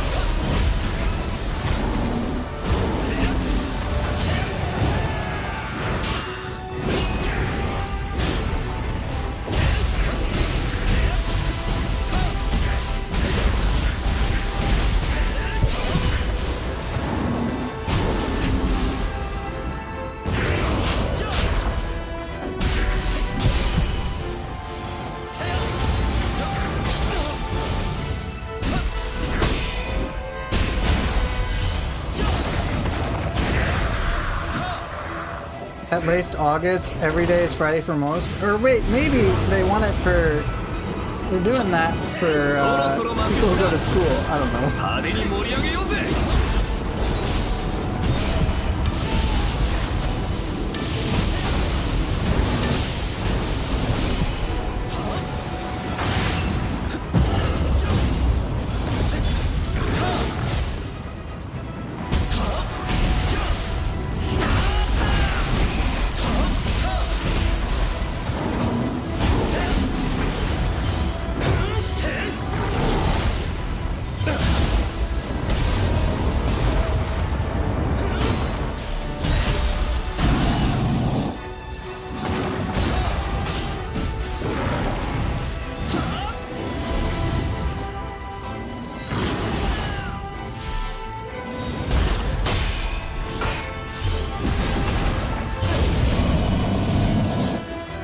I don't know. I don't think my argument works at all. Maybe because Mortal Shell 2 is out on the 20th. You know, that I wonder if maybe that is a factor.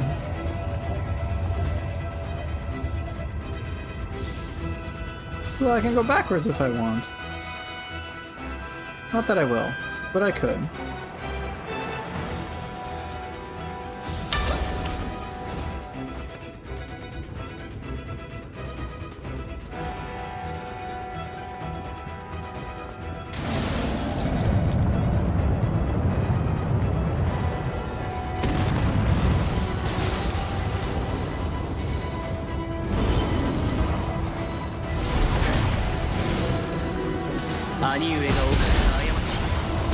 Oh, seriously, like shit, I'm probably right.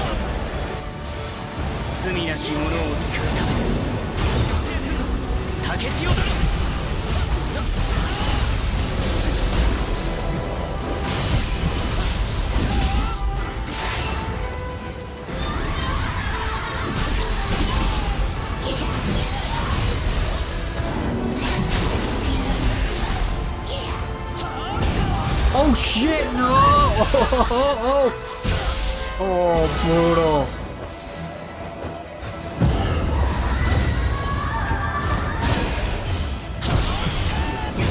Oh, seriously, this is just not good. This is not good at all. No, no, my god, please, no, no.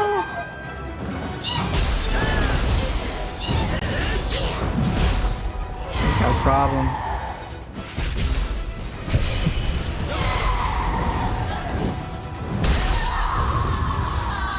Okay.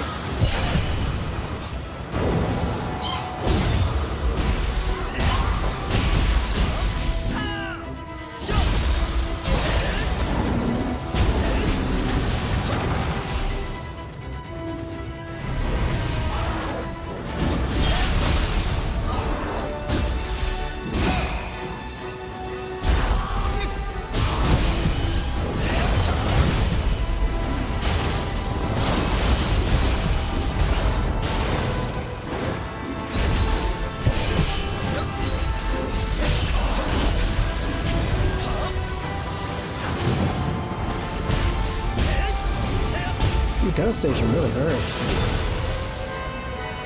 Devastation is very high damage. Oh my god.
Oh no! Not good. Owie.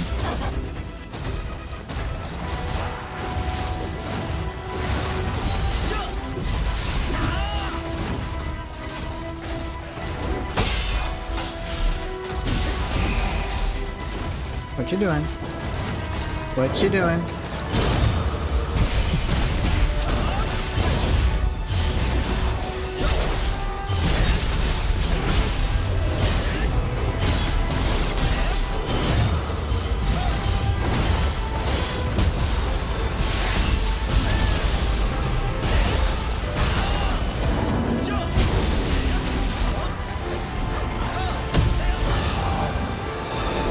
Do I remember the spider boss, or can I remember? Yeah, Tsuchigumo, right?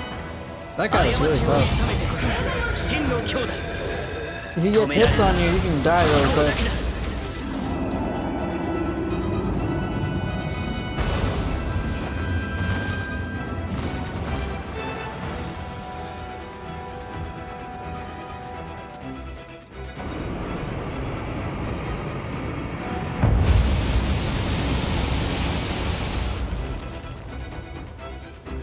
When it crawls up the walls? Yeah, I remember that.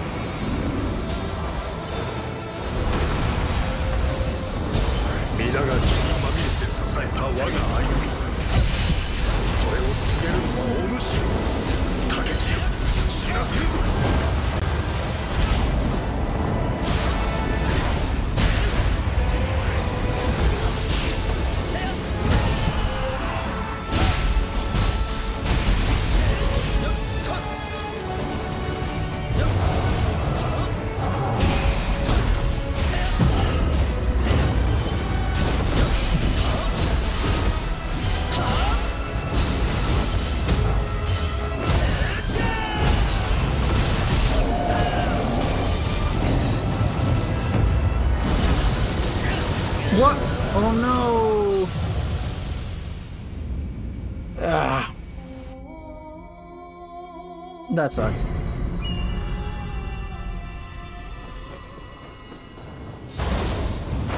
Back to the bases, the gray bar at the bottom should always have some gray in.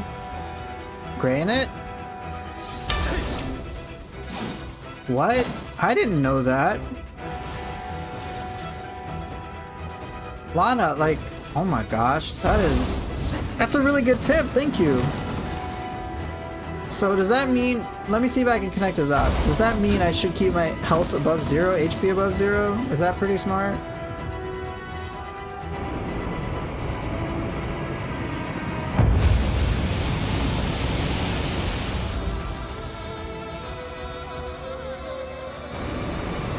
It's a pro gamer tip? Okay, got it, got it.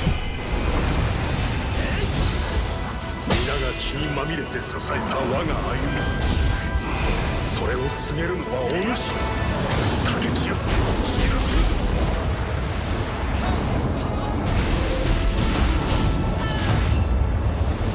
Oh man, Lana, I didn't know that. I'm sorry.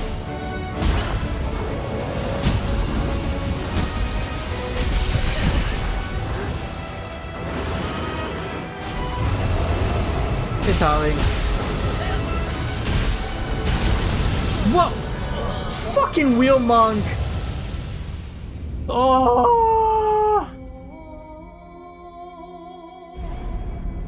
Serious? Of course.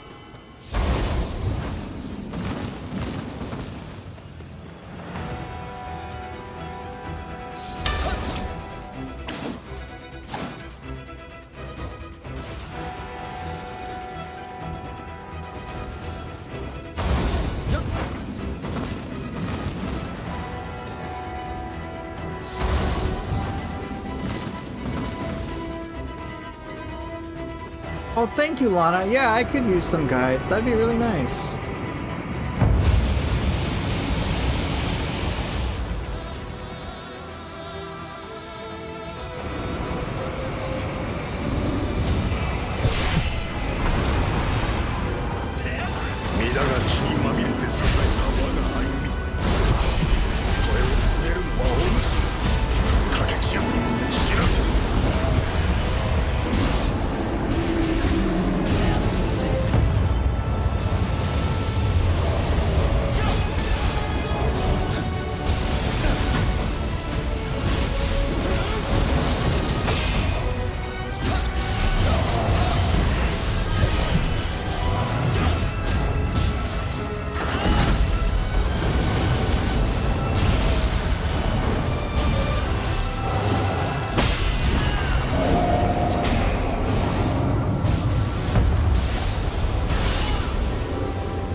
No, no Gaki pulse. Stop it. No, I don't want your Neo Academy anymore. 皆が心より願った太平の世をお主に託す。重き荷を背負い突き進むがよい。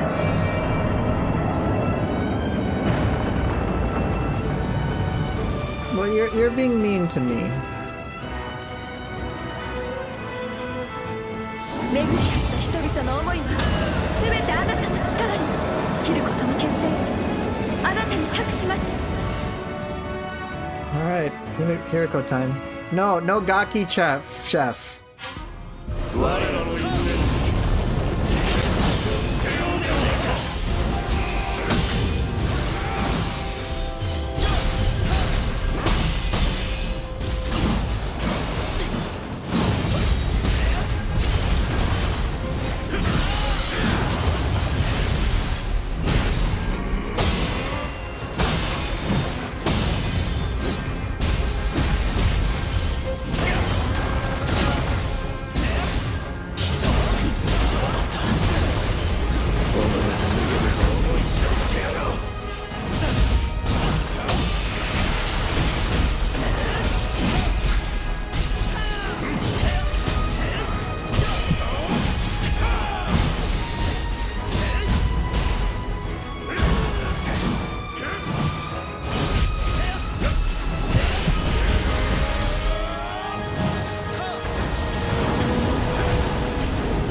Jeez.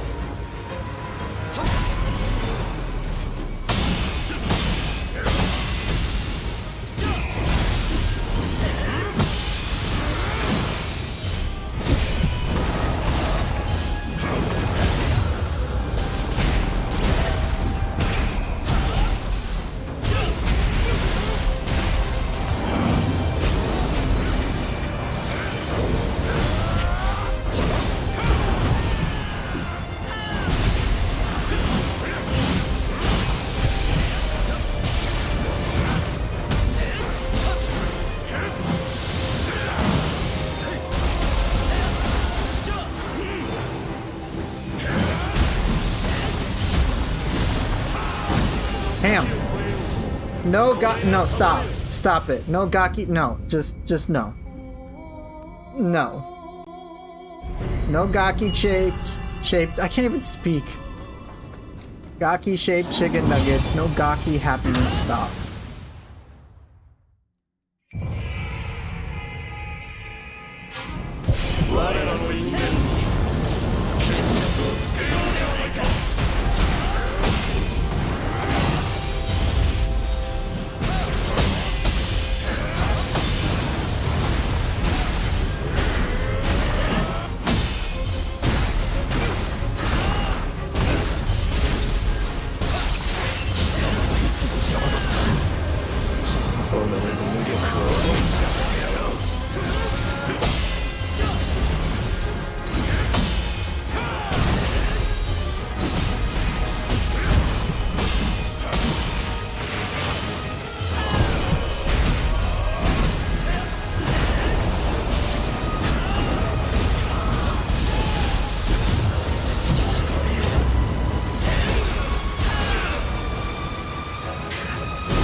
Damn it. I thought it was a different first attack. Crap.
Not too shabby.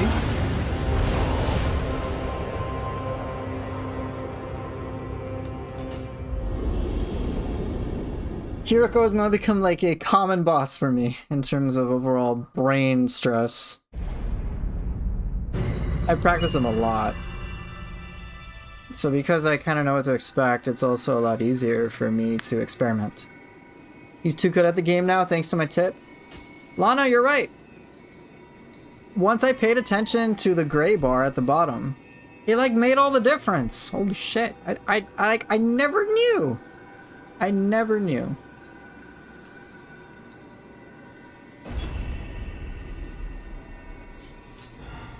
Like, I can't believe it. It's such a good tip. Holy crucible weapons.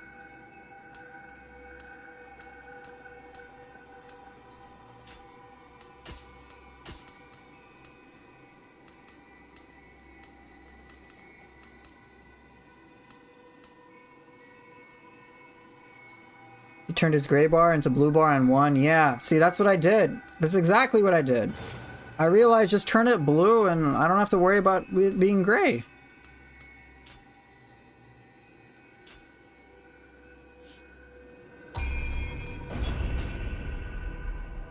Alright, I'll play for like another 20-30 minutes of sorts. Let me actually see if Team Ninja or the Neo Twitter uploaded that video. No, not yet. Probably later tonight or something. Yeah, we got nothing yet. Did I give my DLC trailer reaction? No. I mean, I probably watched it on... I don't think I watched it on stream either.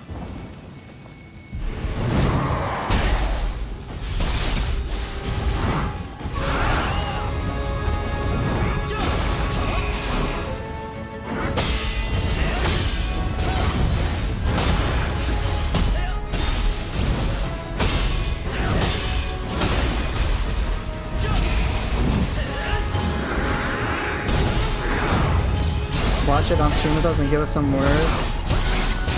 You guys want that? Wait, I think I actually did watch it on stream, didn't I?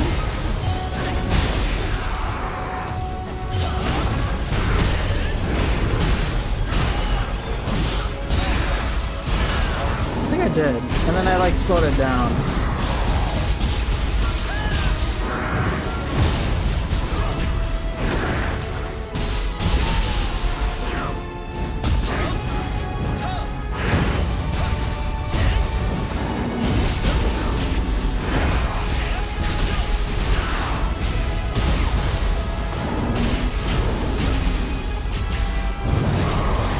Run it again, I wasn't here?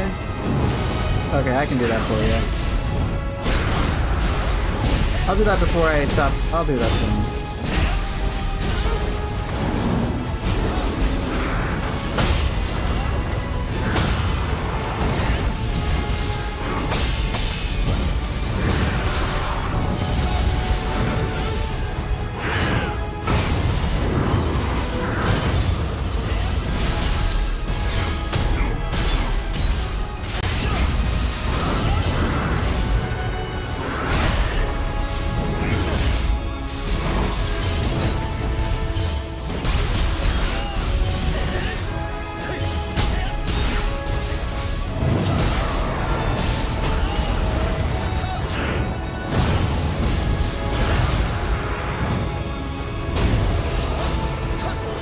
Wow, I'm very surprised Arts Proficiency can be maintained a little bit with Narikama Tanuki. Provided I have Recoup. That's pretty good. 我こそは武家の棟梁なり。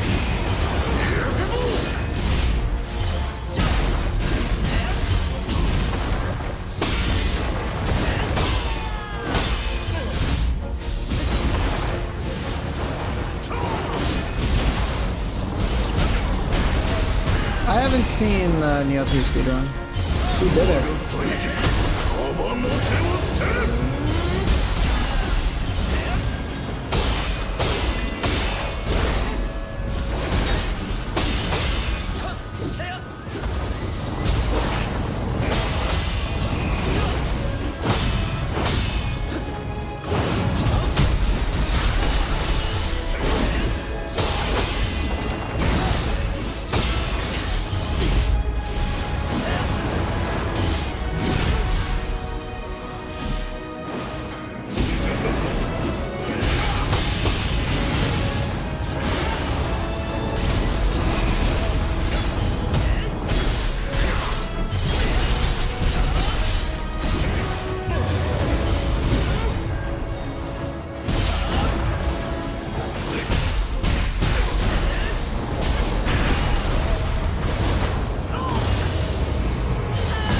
Really, Lana?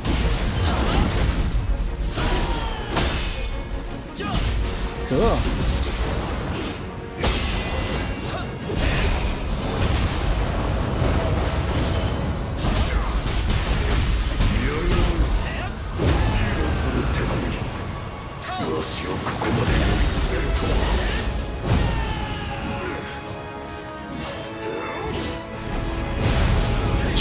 Oh my god. I know a little bit too much about this game. Prepare for the DLC the most efficient way? Have fun. That's the #1 way, in my opinion. And what's efficient? If you like farming everything and gold, I'm not the person to ask. I guess do this mission. I'm Italian as well. Never mind, he puts pineapple on pizza.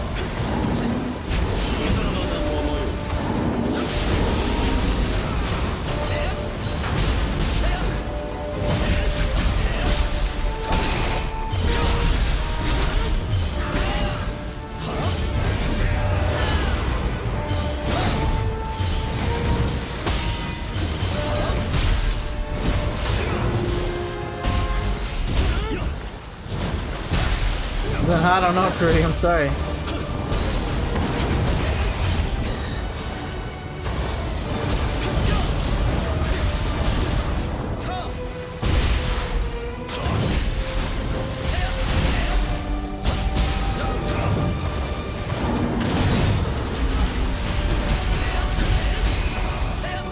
Hey, Dante.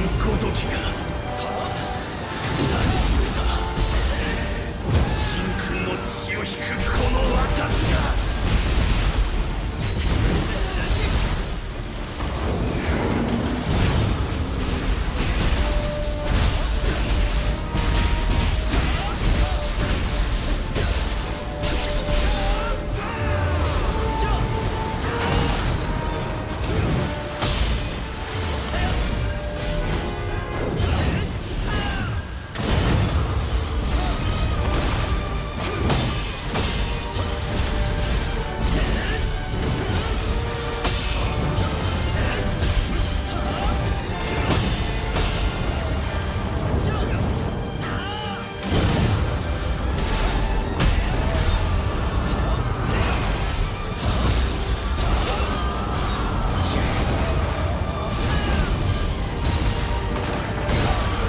Close enough.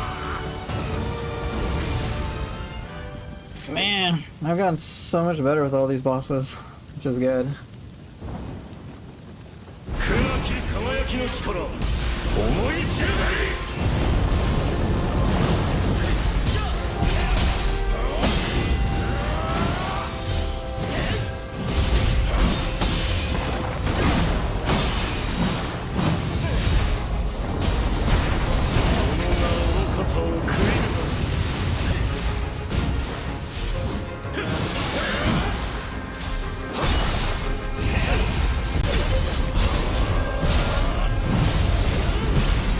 I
私のものだ。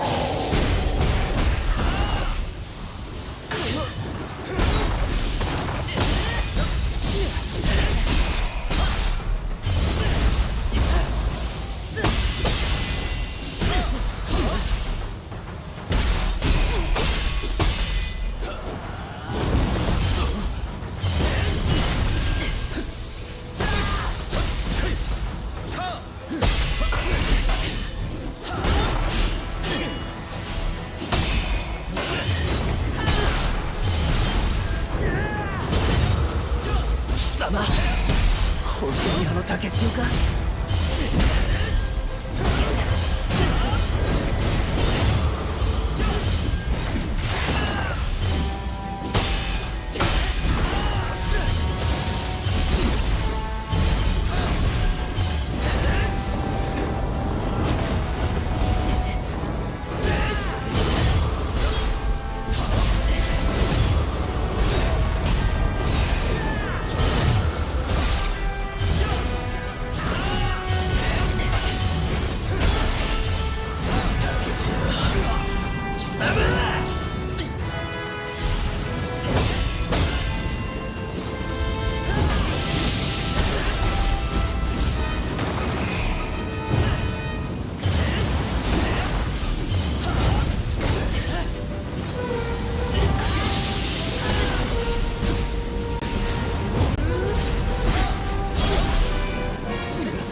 I think Booper likes this fight, but I never see it do it when I'm here.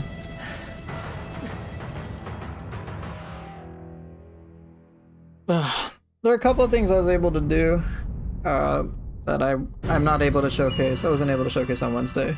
For example, Call the Herd. So when it's safe when Kunimatsu does the he summons wind around him in phase 2. So you can deflect the first hit, call the herd to jump, and then spin. You're safe. I wanted to showcase that alongside some other things, but it's just really difficult to get a reproducible clip against Kunimatsu. But hey, I pulled it off during stream. Alright. We were talking about the Noribotake fight. What's going on?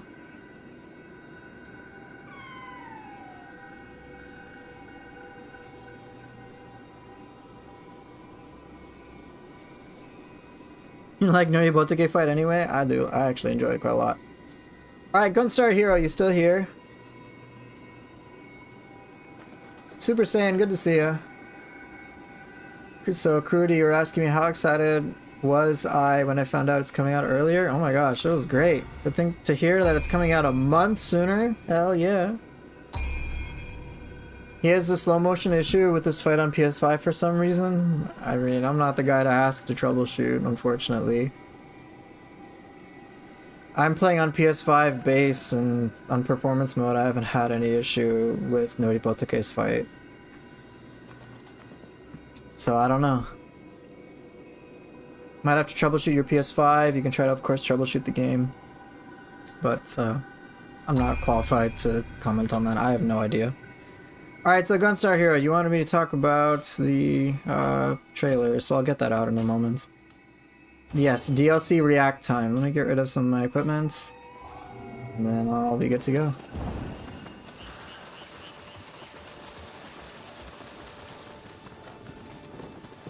いらっしゃい。 12.6 billion じゃあま Amrita. たね。 I'm gonna level up quite a bit, aren't I?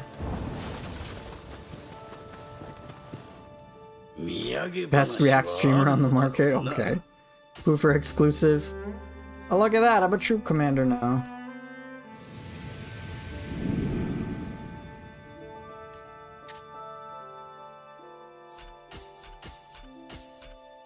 My Neo 3 reaction trailer was hype, was it? Was it really?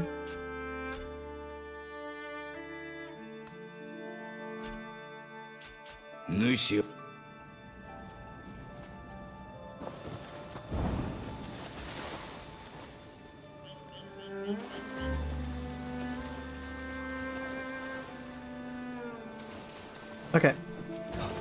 I looked happy. Yeah, it was cool. I did enjoy it. Happy llama? Yeah. Alright, well, I think I'm gonna stop with the Neo today. And then I'll watch the trailer.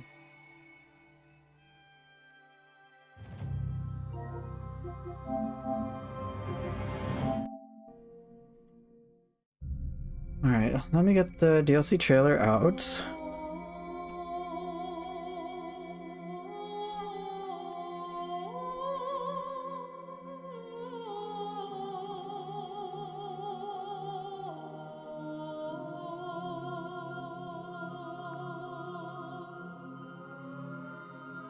I want to hear all speculations and conspiracies. Okay, well does that work? Okay, the window isn't working.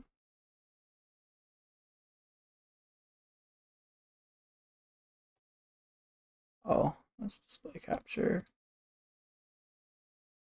Perfect. Okay, here we go. No, it's just the same trailer that everyone's seen.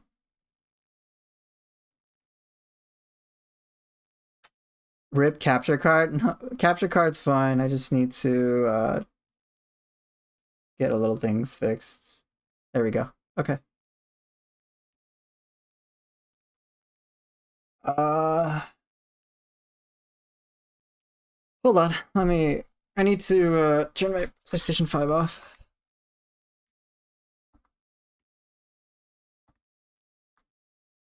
So give me just a second.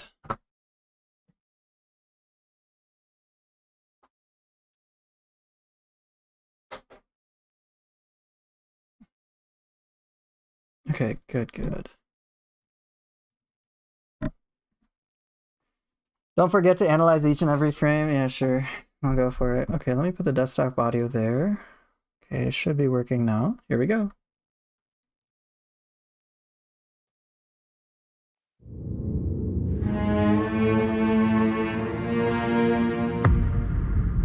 Listen. Something is afoot in Edo.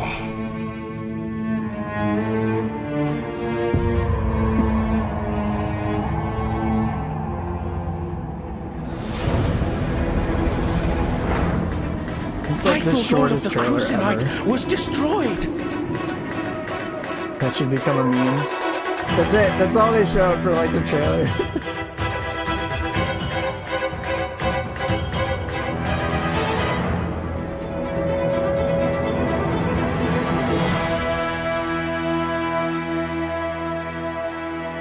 Absolute cinema, yeah. So what was I doing? I remember, what did I do? I got rid of the volume, and then I started to, have the playback speed really slow, right? So, alright. Did some of that look like PvP? I didn't see PvP. They even have the Team Ninja logo on there. I know, it's powerful shit. It's alright. It's on 0.25 times speed.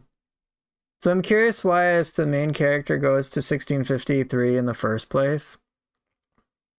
It's just like, oh gosh, everything's destroyed, right? Like, what's going on? And I take it, yeah, so we engage in a boss battle with this guy, and then it's like, no, we're actually on the same team, dude. Back off.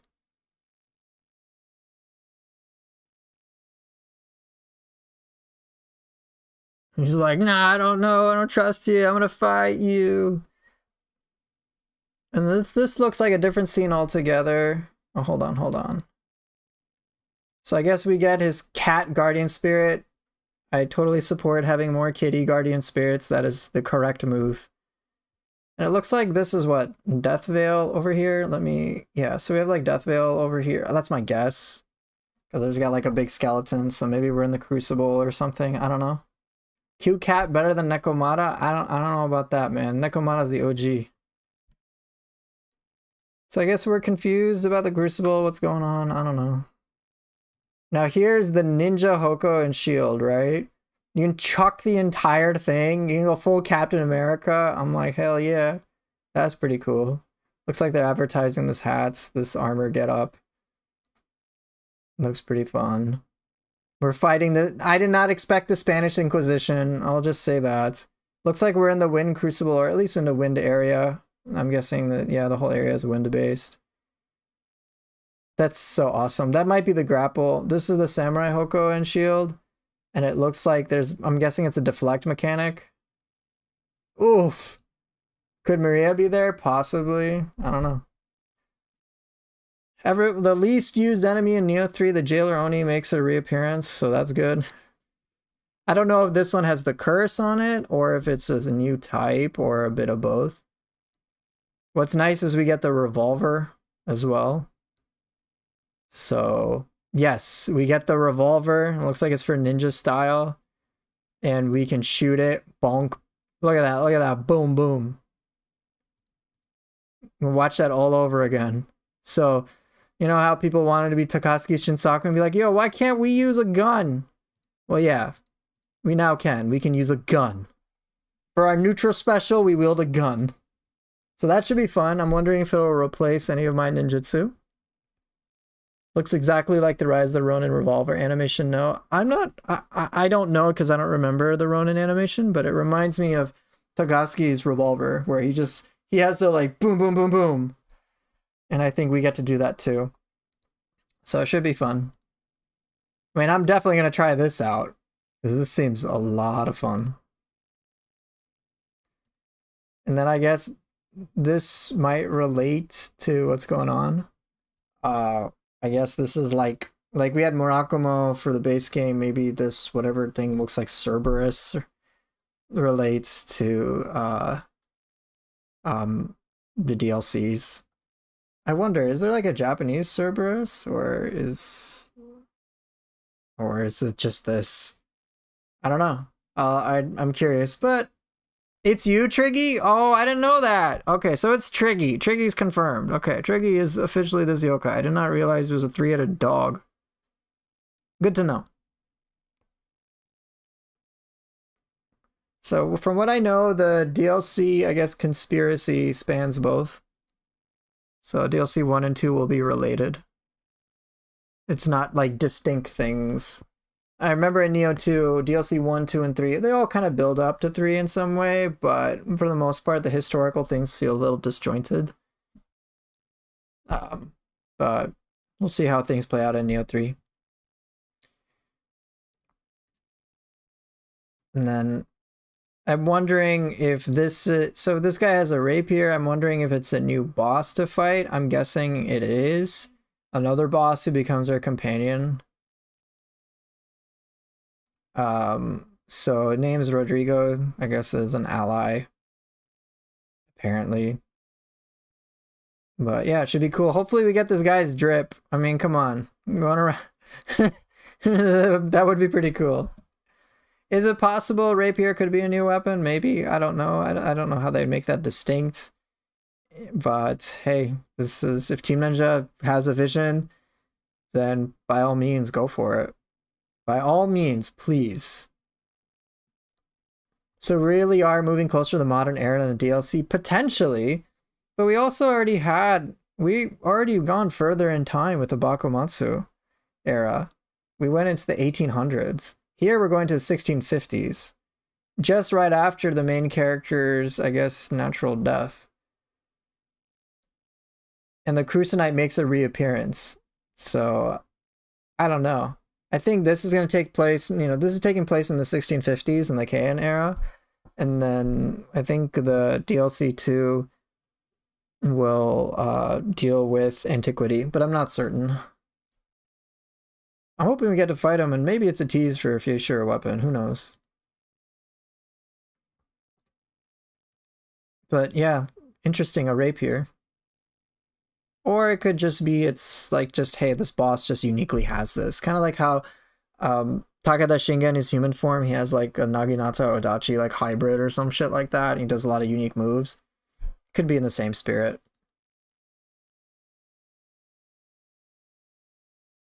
And then this looks like a new boss, right? New boss, big old sword. It looks really cool. But yeah, I'll find out what it's like. What was Maria's weapon? I think she also kind of had like a rapier. I'm not sure. Maybe a skin variant for the samurai version, Hoko Shield. Perhaps, yeah. I don't know who this guy is. But I see a lightning, and it looks like we're in a wind. Maybe the Wind Crucible. I don't know.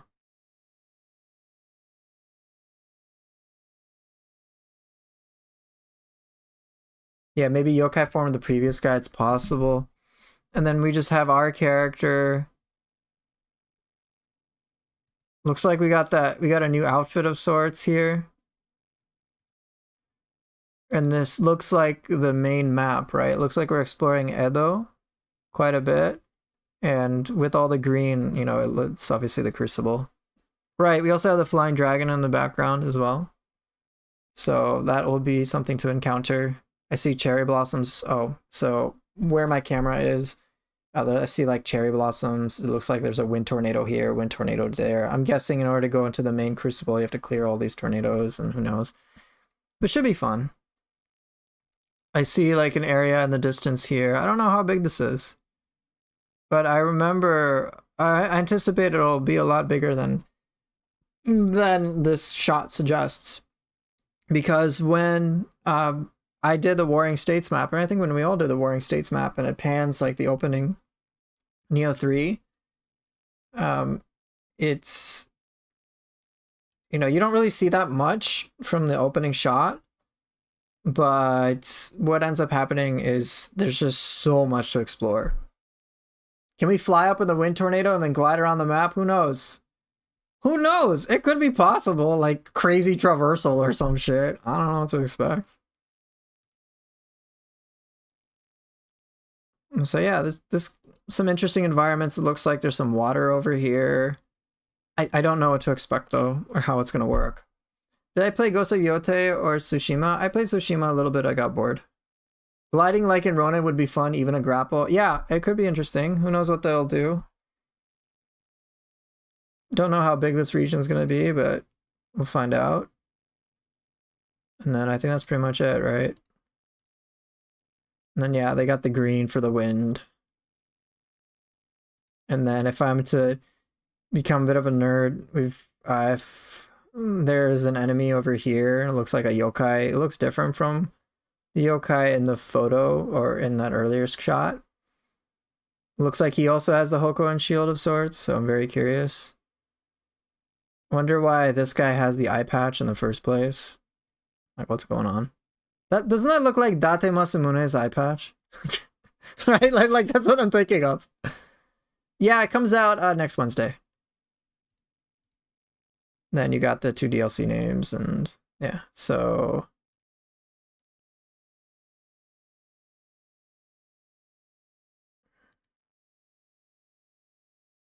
and then more DLC. The DLC, no, the season pass. How much is the season pass?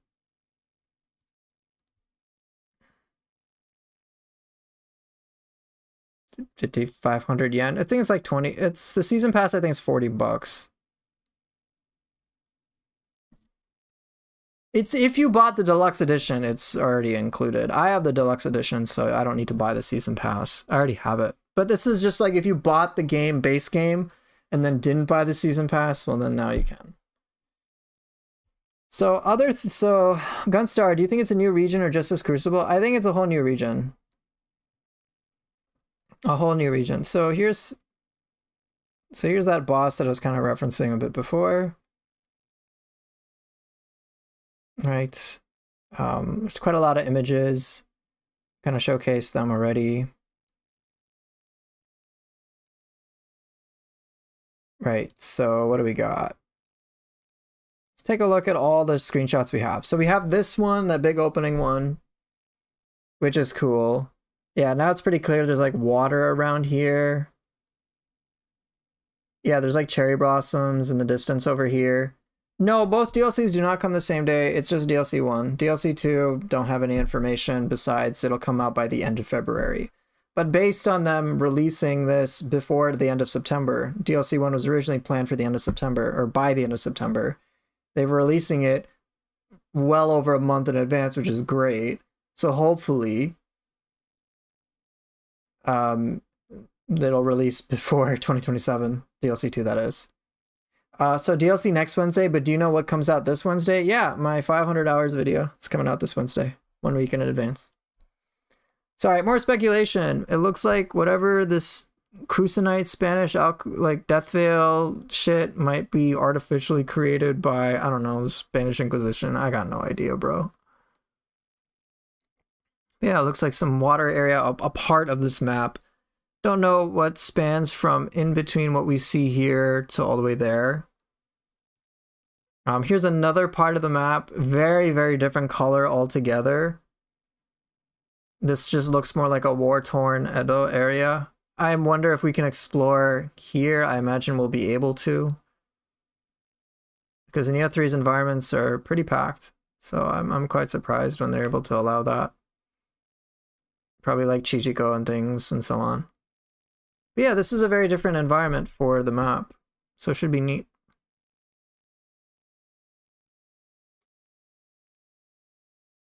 This is another part of that same crucible. You can see like the Death Veil, the main crucible is like over here.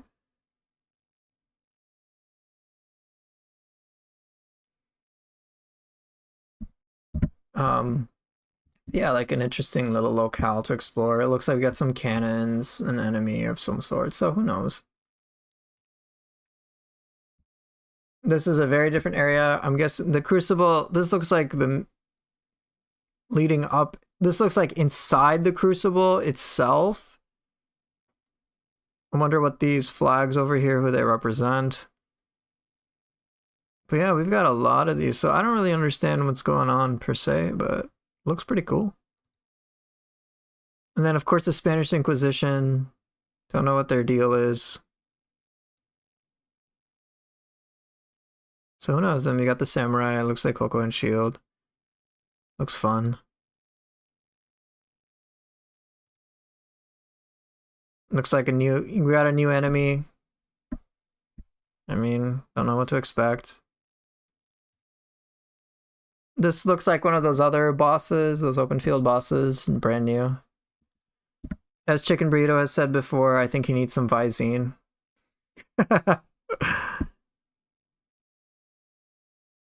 Look at this outfit here. That looks pretty cool. This looks like that boss we saw in the trailer. Interesting. They're bringing back cursed enemies for New Game Plus 2. I don't know if these orbs signify a curse or if it's just a new property on New Game Plus 2 of this enemy. So there's that.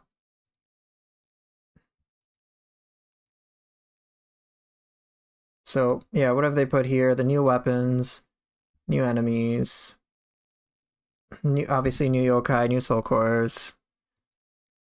And then New Game Plus 2, they've got the curse. Should be fun. They're also bringing back scrolls. Scrolls will be reintroduced. So some things that are different. Looks like all this is relatively the same up here, minus what could be here. They tell you the enemy spawns. They also inform you of special rules within this.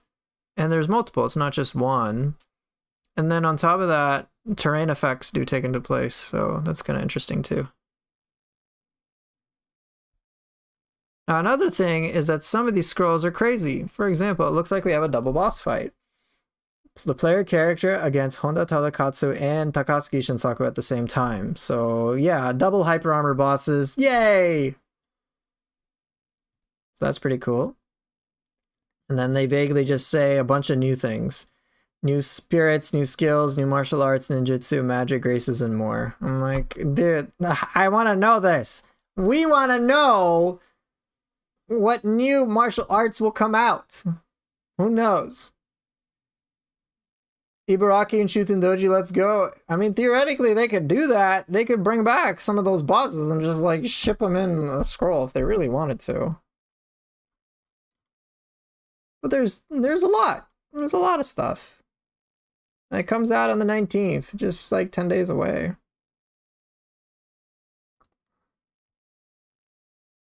They posted yet? No. They just said, a new weapon type. Where's the short video, bro? Where's my video? Gimme.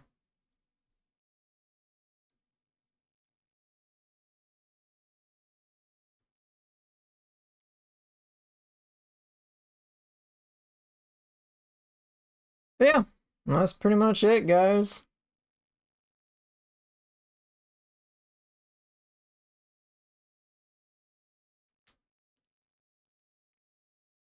But yeah, 10 out of 10 React GG. Yeah, there you go. I'm not going to turn this into a video, though.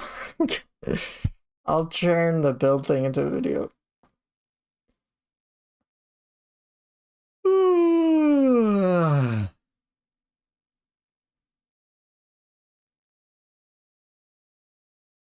You're working overtime for not being a content creator? I'm not working. I'm talking to people. I'm chilling. I'm gonna get paid like 50 cents in ad revenue. Oh my god. So yeah, I'm gonna dip out, guys. So if you weren't already aware, the DLC is coming out not this Wednesday, but next Wednesday. However, my 500 hours video is coming out this Wednesday. So hopefully that'll be enjoyable for you guys to see and share if you think it's worthy of having other people's eyes on it. In any case, thank you all so much for watching. It's been great to have you here. Gunstar Hero, I hope you're happy. It looks like you are. You're happy with this showcase. Yeah, I'm going to take off. And I'll see everybody later. Take care and bye.